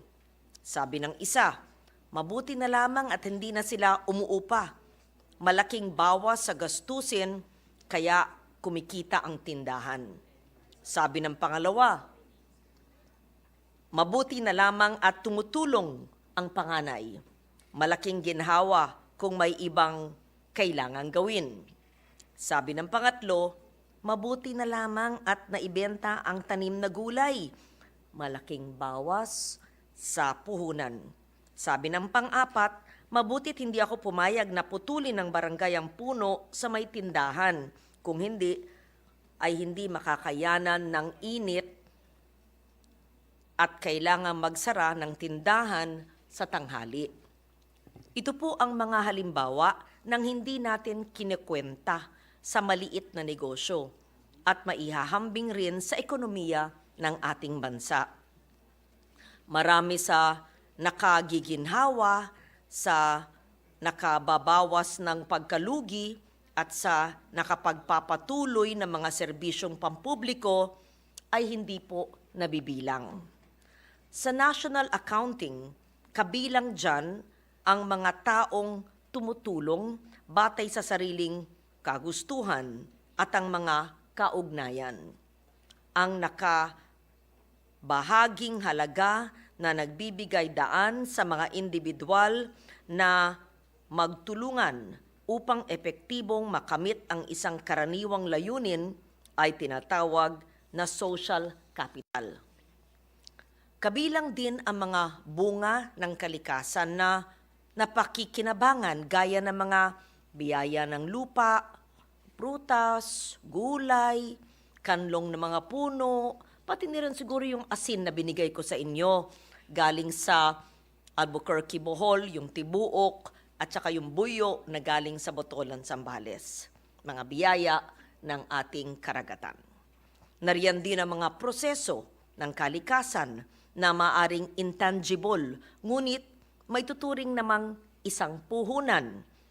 Ang kalinisan ng tubig at hangin, dulot ng pagsasala ng lupa, paglilinis ng hangin, dulot ng paglago ng mga puno at halaman, ang pagtupok ng lamok ng mga tutubi at paniki ay maituturing naman na natural capital.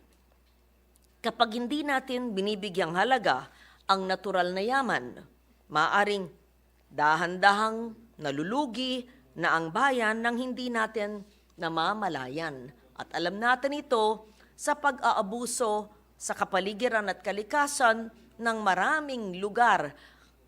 Kaya nung pagsara ng Boracay, alam nyo, nung maraming, how many years ago, na Kailangan natin isara dahil nga naabuso masyado at ganyan sa maraming lugar, hindi lamang sa Pilipinas, kundi sa mundo. As you can see, Mr. President, you need imagination to appreciate natural capital. The reason it is hard to capture and explain is that it is tied up not just with actual stocks, fruits, vegetables, timber, mines, but also with the invisible relationships and processes, benefits, and services. We need to account for the food chain, understand what eats what in the ecosystem, to be able to appreciate the services that the plants and animals provide in the food web. We need to see entire ecosystems to appreciate that the thriving of the coral reefs is due to the ground cover of the upland soils by vegetation, and that without the vegetation preventing erosion, the coral reefs will choke on silt.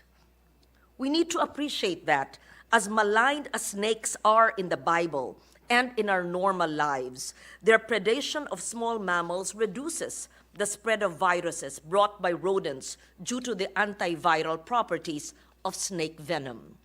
And there is so much we still do not know and understand of the services that nature gives us.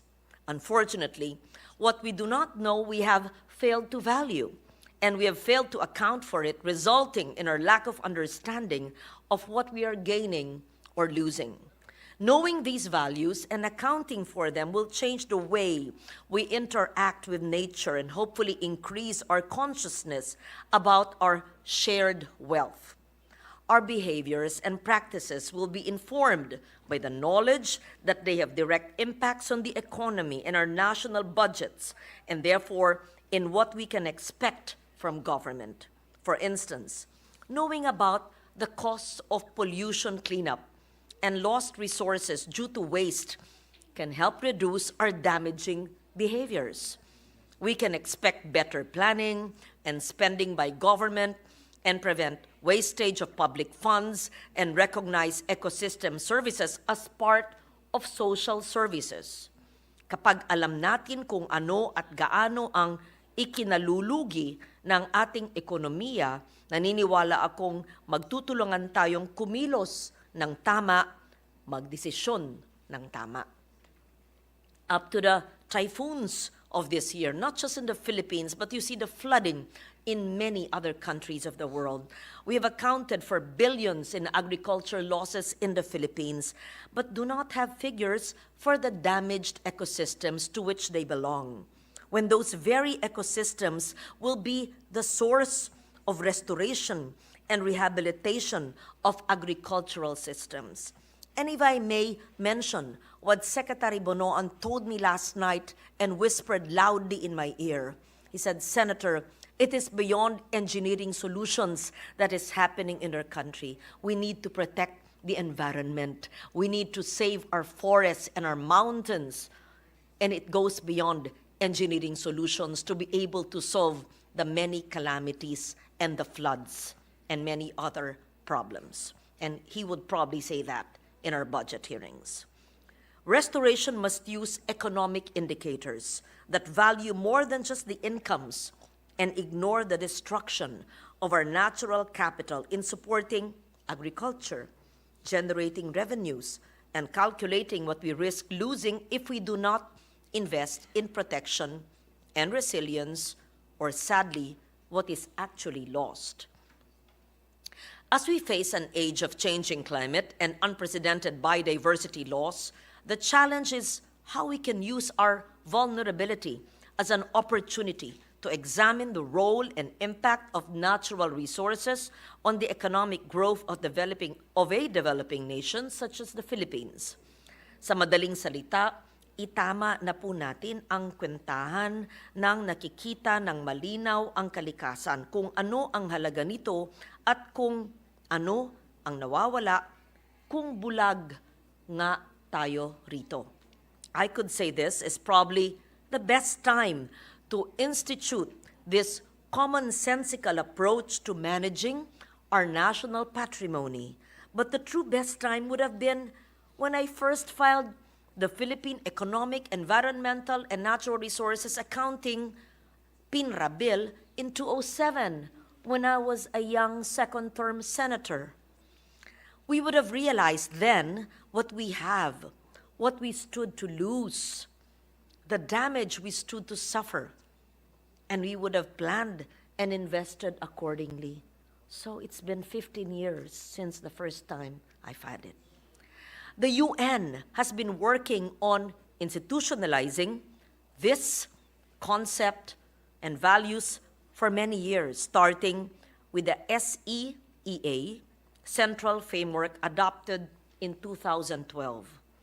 In 2019, the United Kingdom's Treasury commissioned Sir Partha Dasgupta to produce a report on the economics of biodiversity for their national accounts. The report, issued in 2021, begins with the assertion that nature is a blind spot in economics and that we can no longer afford for it to be absent from our accounting systems that dictate national finances or ignored by economic decision makers. In the same year, the United Nations adopted the system of environmental economic accounting, SEA, officially ensuring international recognition and reducing our blindness. Mr. President, this bill responds to the loud call of the times. It provides indicators that will integrate the concerns of nature in planning, policymaking, and budgeting, adopts the international standards under SEA, and ensures interagency coordination to link natural capital information with the performance of agency mandates. The bill's declaration of policy includes the recognition of natural ecosystems as an integral part of our patrimony and heritage, ensuring that our economy opens its eyes and reduces its blinders. The bill defines natural capital as a stock of renewable and non-renewable resources, including plants, animals, air, water, soil, ores, minerals, that provide a flow of benefits to people and living things. Natural capital includes, but is not limited to, ecosystem services such as air and water filtration, flood protection, carbon sequestration, pollination of crops, and habitats for wildlife. We can calculate provisioning services, the fruits and harvests from nature, regulating services, the cleaning power of soil to water, of trees to air, the temperature control provided by plants, as well as protective services of mountains and watersheds, cultural services, the meanings and values of our resources, guiding lifestyle, intellectual and social development, aesthetics, and supporting services, like the natural processes of photosynthesis that give us all our nourishment.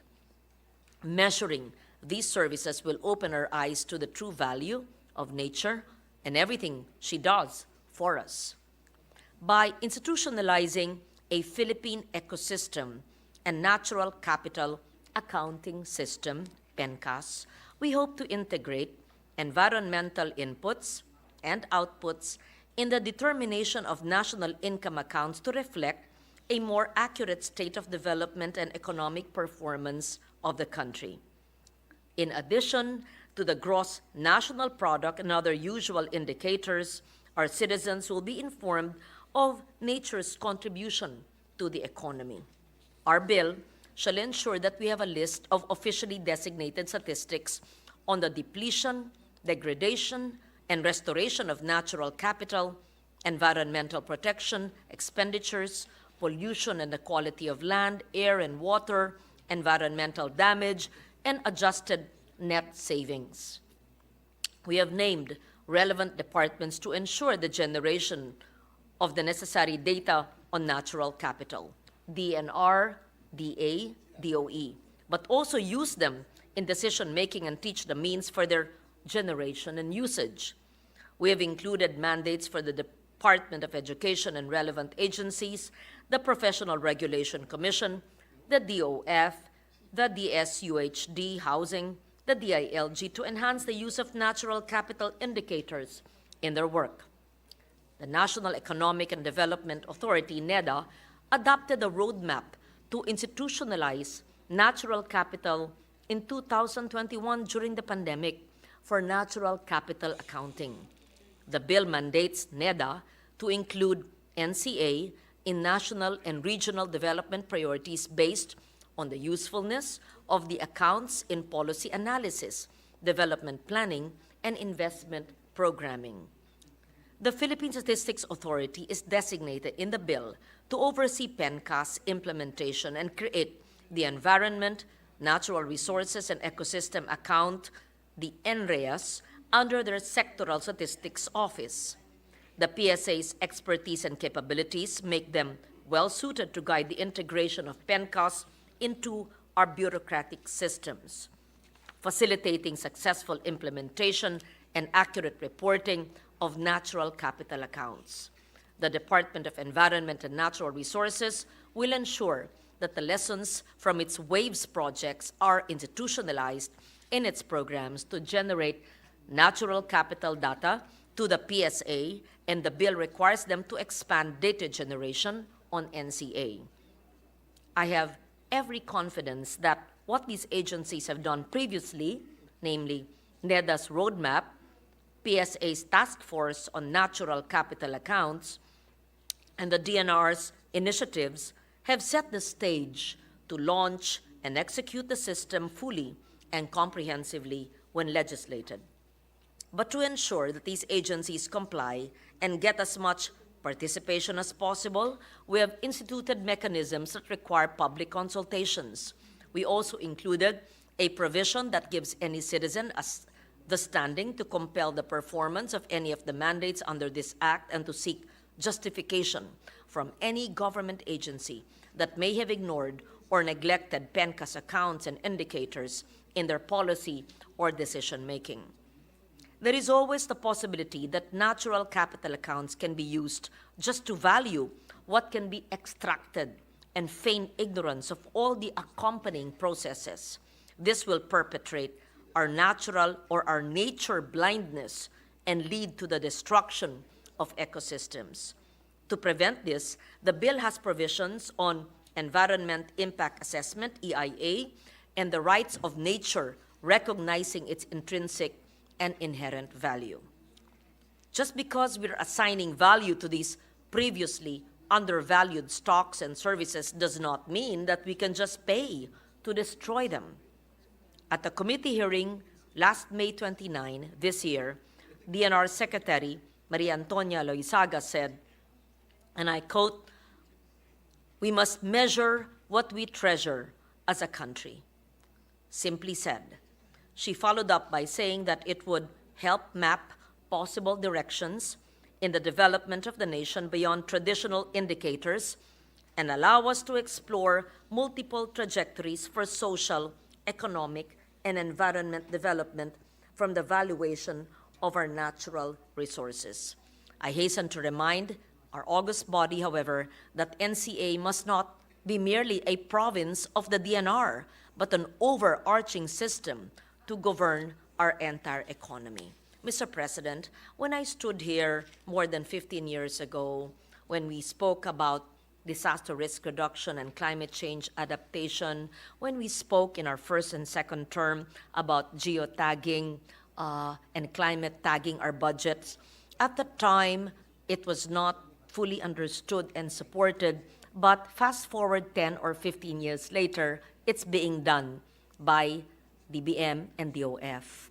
I'd like to say that this is a similar measure that we could consider whose time has come. And let it be said that the efforts of the government agencies that I mentioned and the United Nations as well leads the way and the path towards this sustainable journey. Thank you for your patience. Thank you for your time. I request and appeal for the support of the leadership and the members of this chamber. Thank you, Mr. President. Thank you very much, distinguished colleague. Senator Laura Legarda, Senate President Pro Tempore. And I believe Senator Risa is also raising her hand. Yes, Mr. President, before we acknowledge our Deputy Minority Leader, may I just put into the record that Senator Revilla would like to insert into the record his co-sponsorship speech. The sponsorship speech is with me, and I just put into the record that it be inserted into the records, Mr. President. Thank you very much. We insert that into the records. And Yeah, I before move we recognize Senator Risa, we'd just like to greet our Secretary of the Senate. Yes, he just stepped in before we forget. We greeted him this afternoon. Happy birthday to Secretary Renato Bantug, Ray Bantug of the Senate. Happy birthday. Parliamentary inquiry, Mr. President, is he exempted in From the blowout rule? the blowout rule for the No, senators? he is not. Thank you, Mr. President, for clarifying that. That is very clear, crystal But clear. on his own time and his own Yes, affordable means, he can. yes, yes. Come on. No one is asking for a five-star hotel. Mr. President, I move that we recognize our Deputy Minority Leader, Senator Risa Ontiveros. Yes, our distinguished Deputy Minority Floor Leader, Senator Risa Ontiveros is recognized. Salamat kaayo, Mr. President. Maligayang bati kay Senate Sec Ray. At aabangan din po namin yung inyong birthday blowout. Mr. President, good sponsor, mabuhay sa ating Senate President pro tempore sa pag-sponsor nitong committee report ng panukalang batas tungkol sa Philippine Ecosystem and Natural Capital Accounting System. At salamat din sa good sponsor sa pag-champion nito. Sa katunayan po, Mr. President, kapag naisabatas na po natin ito, this will be providing by law for our whole archipelago and all the ecosystems within her what we have been able to advocate pa lamang, Mr. President, based on foreign publications or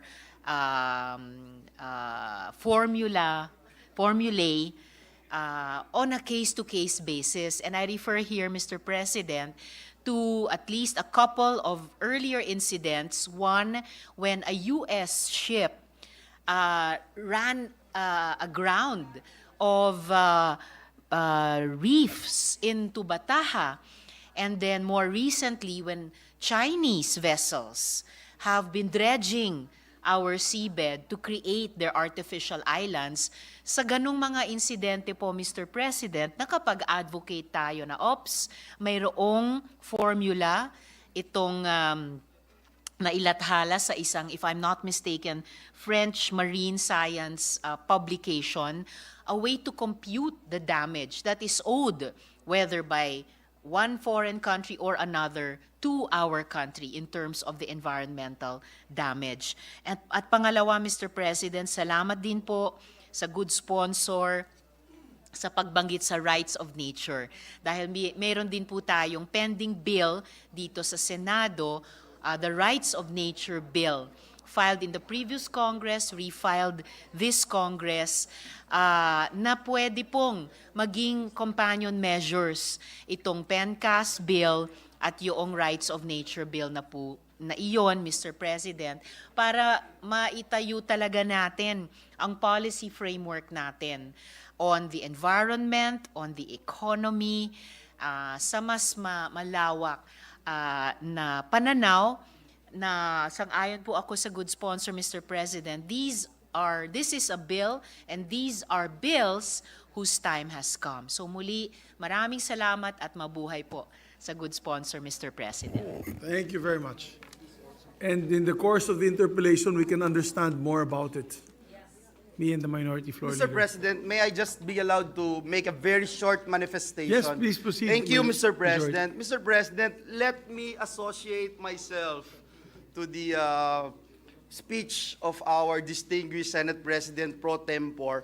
I sincerely believe, Mr. President, that this particular measure will complement the bill that we are pushing for in this August chamber, Senate Bill number 577, which would give access to information to extractive industries. so that we'll be able to find out, Mr. President, how much they are causing whatever damage to our environment. I came from Bulacan, Mr. President. Everyone knows that. And in the last budget, last Senate hearing on the flooding that happened recently, we just found out that the DPWH alone is spending about 1 billion pesos every single day for flooding programs. Not included po dyan yung narinig natin kahapon ng DOTR. Not included po dyan what the DENR is doing.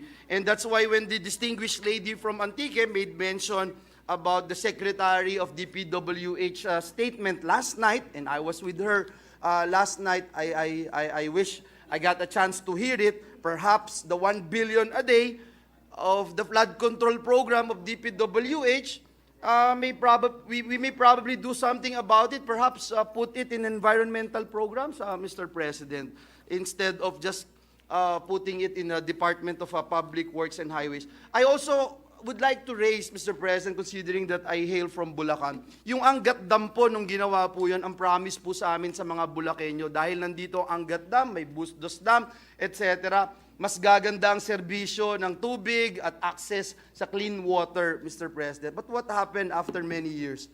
Pinakamahal po na tubig na nabibili dun ho sa Bulacan, hindi po, mas mahal pa ho kaysa dito sa Metro Manila, pero dun po sa amin galing yung tubig.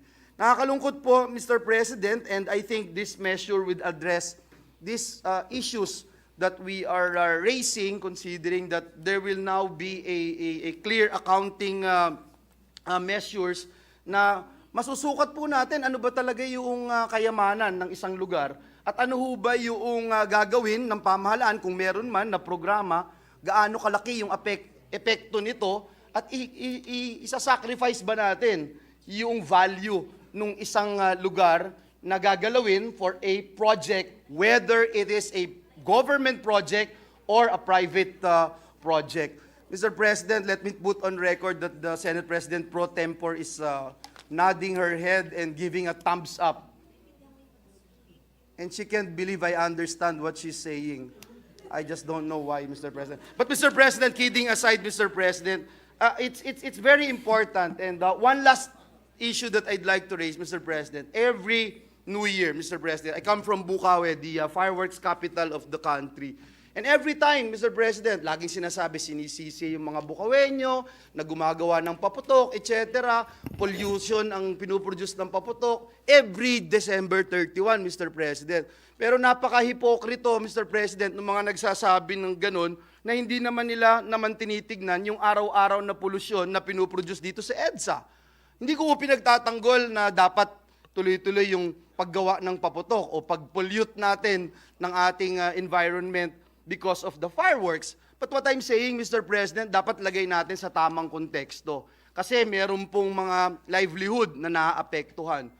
At tayo naman, dito sa Bukawi, for instance, Mr. President, we're more than willing na mag-transition tayo at tulungan natin yung ating mga kababayan na magkaroon ng livelihood program. Hindi yung laging dun lang po sila, nakasadlak po sila, wala na po silang ibang pagkakakitaan. And yet, ang sinasabi, ang sinisisi lagi tuwing New Year, pollution. Pero araw-araw, Mr. President, daan po kayo sa EDSA.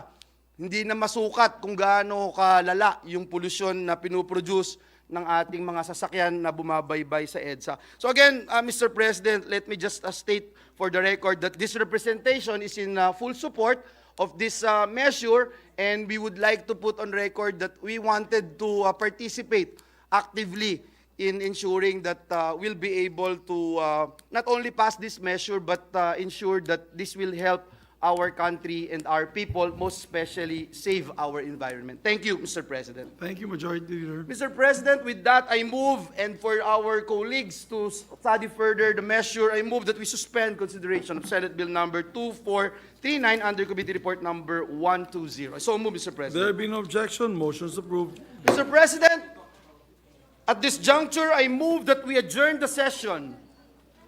1 second. I believe our... I ask for a minute suspension, Mr. Yes, President. session suspended.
Yes, Mr. President, may I just, nag-motion na ba?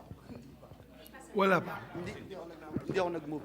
Yes, Mr. President, before we adjourn today's session, Mr. President, Malolos Congress is celebrating its 125th anniversary. And considering that we are all in unison in supporting and joining not only the people of Bulacan but also every single Filipino all over the country and all over the world.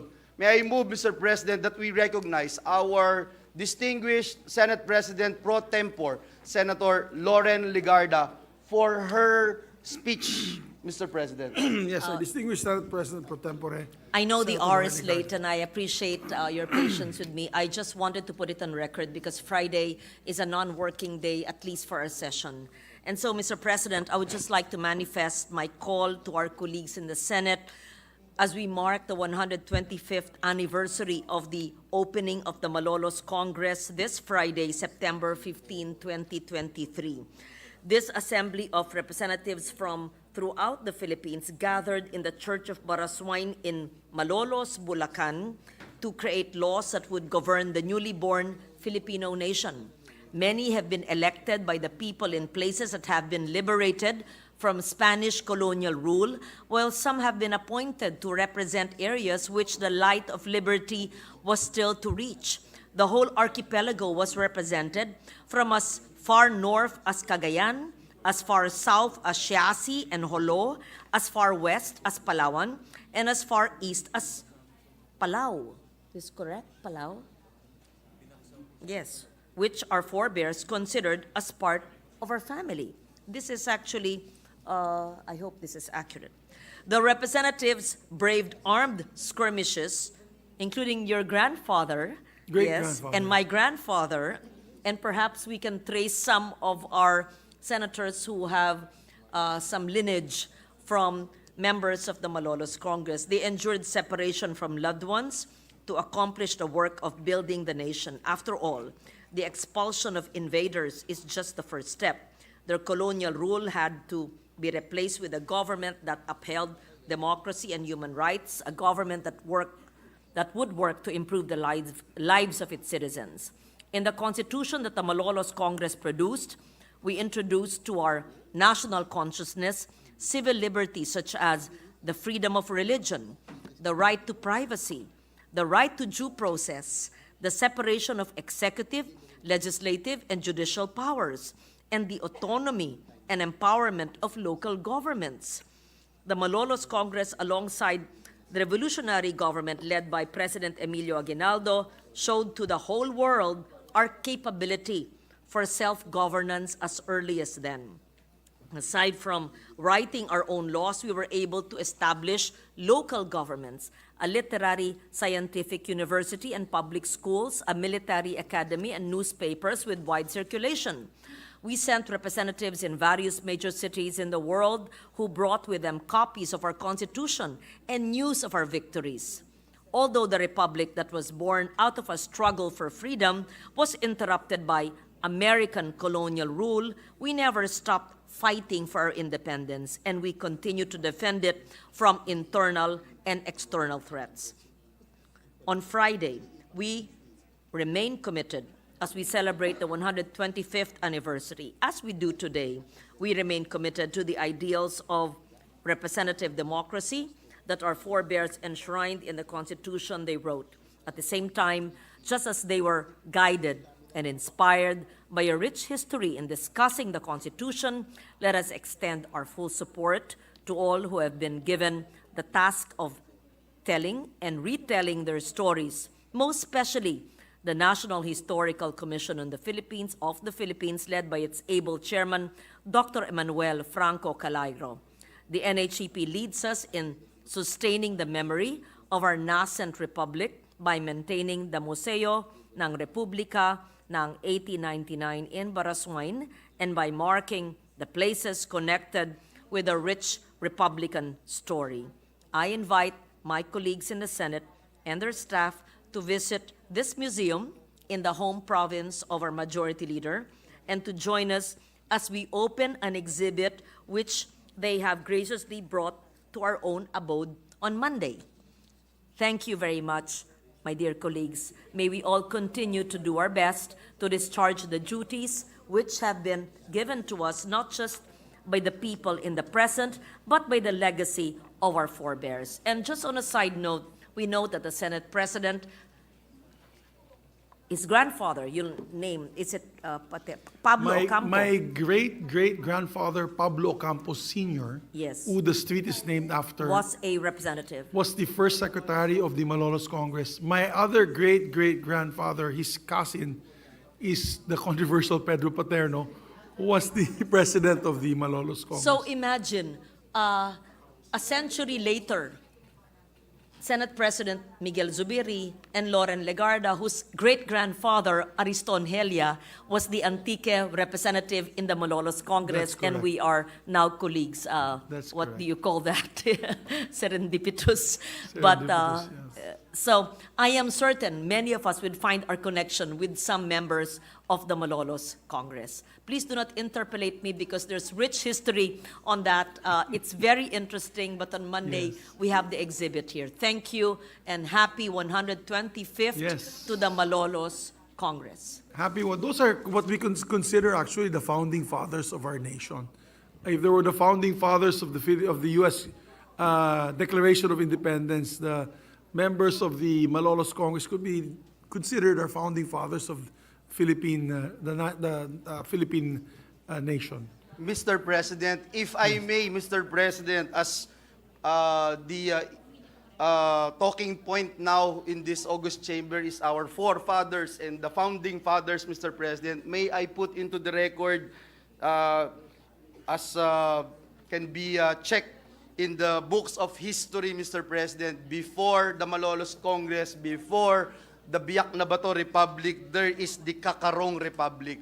Kakarong Republic had a complete set of officials with Canuto Villanueva, and I will say it again, Canuto Villanueva, the great-great-great-grandfather of this representation as Supreme Chief and Captain General of the Military Forces, and Eusebio Roque, also known by his nom de guerra, Maestrong Sebio, then head of the Katipunan Local Organization, Mr. President. And, of course, who would forget the Battle of Kakarong de Sili, Mr. President, in January 9 of 1897 in Pandi, Bulacan, Mr. President. The Kakarong Republic, based in the little fort in Pandi, was attacked by a force of Spaniards that massacred the Katipuneros there. At the end of the battle, General Eusebio Roque, our Maestrong Sebio, and Di Mabongo was captured by the Spaniards. Was that and Bongo? it was believed to be, Mr. Di Mabongo? President, more than Okay. 6,000 Filipinos actually I thought I heard you were say killed, Bongo Mr. also. President. Di Mabongo, Mr. President. Di Mabongo. Di Mabongo. Di Mabungo, Mr. President. Kasama po ni Maestro Sebio. Just want to put that on record, Mr. President. And, Maybe Senator Sherwin like to also put his ancestors on record. From, never mind. Mr. President, Please proceed, Majority Yes, Mr. Leader. President, we'd like to just put on record our sincerest thanks and gratitude to our dear colleague, Senator Loren Legarda, who will be our special guest this coming Friday, Mr. President, sa Barasoing Church, Mr. President. And I heard magpapakain po siya ng Kai food doon, Mr. President. Si Senator Loren, sa mga taga-Bulacan na nakikinig sa atin. Mr. President, I move that we recognize our distinguished Deputy Minority Leader, Senator Yes, our Risa Deputy Ontiveros, Minority Floor for Leader her is manifestation, recognized. Mr. President. Salamat kayo, Mr. President. And salamat sa Senate President Pro Tempore sa pangunguna sa atin sa paggunita anyang Malolos Congress. At maraming salamat, dagang salamat sa Senate President at Majority Leader sa pagbibigay doon. Because commemorating our history is always important to do in timely fashion. Yung kasaysayan natin na punong-puno ng heroism, heartbreak, yung mga pagkukulang at pagkakamali din natin bilang mga tao, but still our constant efforts to learn. At lastly, Mr. President, dahil binanggit din ng Senate President pro tempore that an exhibit will be opening on Monday, ay sana po, hiling ko lang, ipaalala ito ng Senate President pro tempore sa atin sa Lunes muli, kahit sa pamamagitan ng kanilang manifestation on the floor, para dito sa Senado, meron tayong continuing commemoration of the Malolos Congress, which gave birth to the Malolos Republic, na sinubukan lang unahan yung Treaty of Paris. So, again, one of the heartbreaks and heartaches of our continuing and very important Philippine history. So, yun lang po, Mr. President, like to also- pagpapasalamat at Yes. paghiling. Salamat Thank you, kayo. ma'am. Thank you, madam. And I'd like to also clarify, so we will have an exhibit in the Senate on Monday on the Malolos Congress. Oh, fantastic. Maybe you can invite us to help you cut the ribbon. Oh, we're all invited. We'll invite ourselves. We just invited ourselves. Thank you, Madam Senate President pro tempore. Then maybe you can add the picture of the great-great-grandfather of Joel. Of the, anong sayo? Kakarong Desili, Kakarong- Mr. President. Mr. President, it's a National Historical Commission who is setting up the exhibit. Oh, wonderful. So I don't know what photos or drawings they have I or hope they information. put a photo of your great-great-great-grandfather. I'm not sure if they have a photo of my great-grandfather. I'm not sure if they Meron, have may picture. the 50. Perhaps I'll ask Members. my staff who's listening now to ask them. I'm not curating it. So if your grandfather is not there, if his grandfather or my grandfather not there, let's not fault them or my Yes. office because we're not curating Maybe our it. offices, since We it will- is by fact that Yes. our We great-great-grandfathers should- were part of that. It's on record now, Maybe and we I'll should ask ask my our staff staff, to make yeah. sure that at least the three grandfathers whom we know were part of this history should be there. So, Dr. Calairo, we are on live online. That's wonderful. NHCP, please ensure that the three representatives of the Malolos Congress, if you have a photo, they may not have it on file. We see. Yes. So, an advisory We can has assist been them sent out with their or will office. be sent out to your offices as well. Thank you Because very much. this came about when we had the hearing just the other day.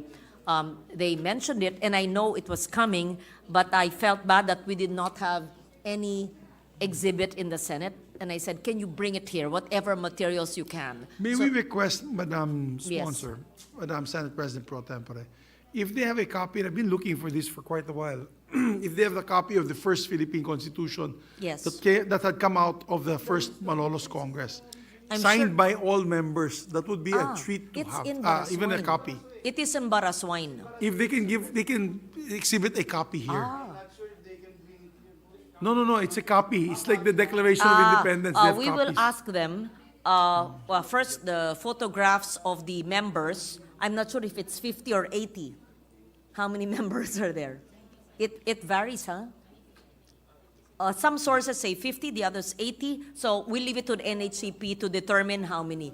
And second, we will ask them if there is a copy, not the original, obviously, Yes. of the first Philippine Constitution. I hope that is part of the exhibit. So who's in charge? You ask them now.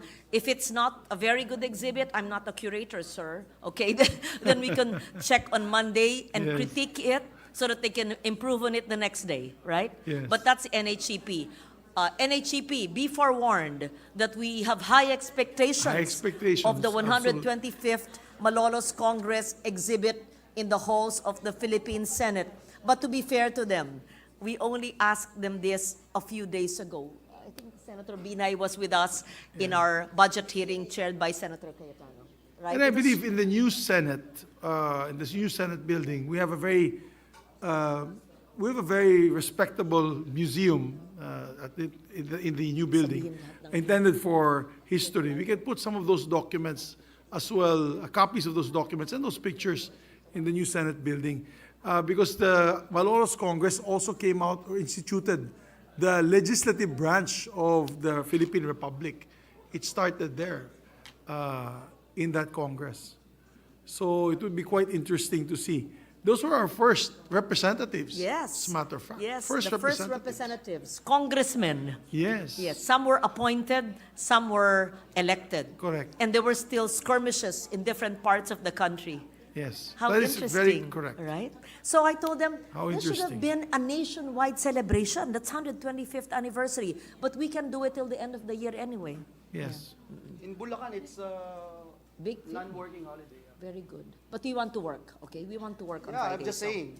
I'm just saying. Okay. In our Thank you, beloved Mr. President.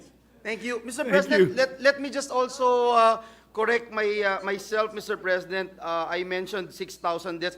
6,000 men, 600 cazadores soldiers fought in the Kakarong de Sili battle, and 1,000 plus, 1,024 were killed, and about a major 70 plus battle. That's a major major battle, battle. Mr. President. Nung bata po ako, Mr. President, laging sinasabi, hanggang bukong-bukong ang dugo na umagos po sa lugar ng Pandi, Bulacan. Sino kalaban po nila? Yung Castilla? Spaniards, Mr. President. Castilla. Yes. Castilla pa. Yes. Okay. Thank you, Mr. President. Thank you, distinguished colleagues. At this juncture, Yeah. I move that we adjourn the session until 3 o'clock in the afternoon of Monday, September 18, 2023. So There moved, Mr. being no President. objection, the session is adjourned until 3 o'clock in the afternoon, Monday, September 18, 2023. Please stay safe, everyone, and have a Thank you, good Mr. weekend. President. Happy birthday, Sec Bantug.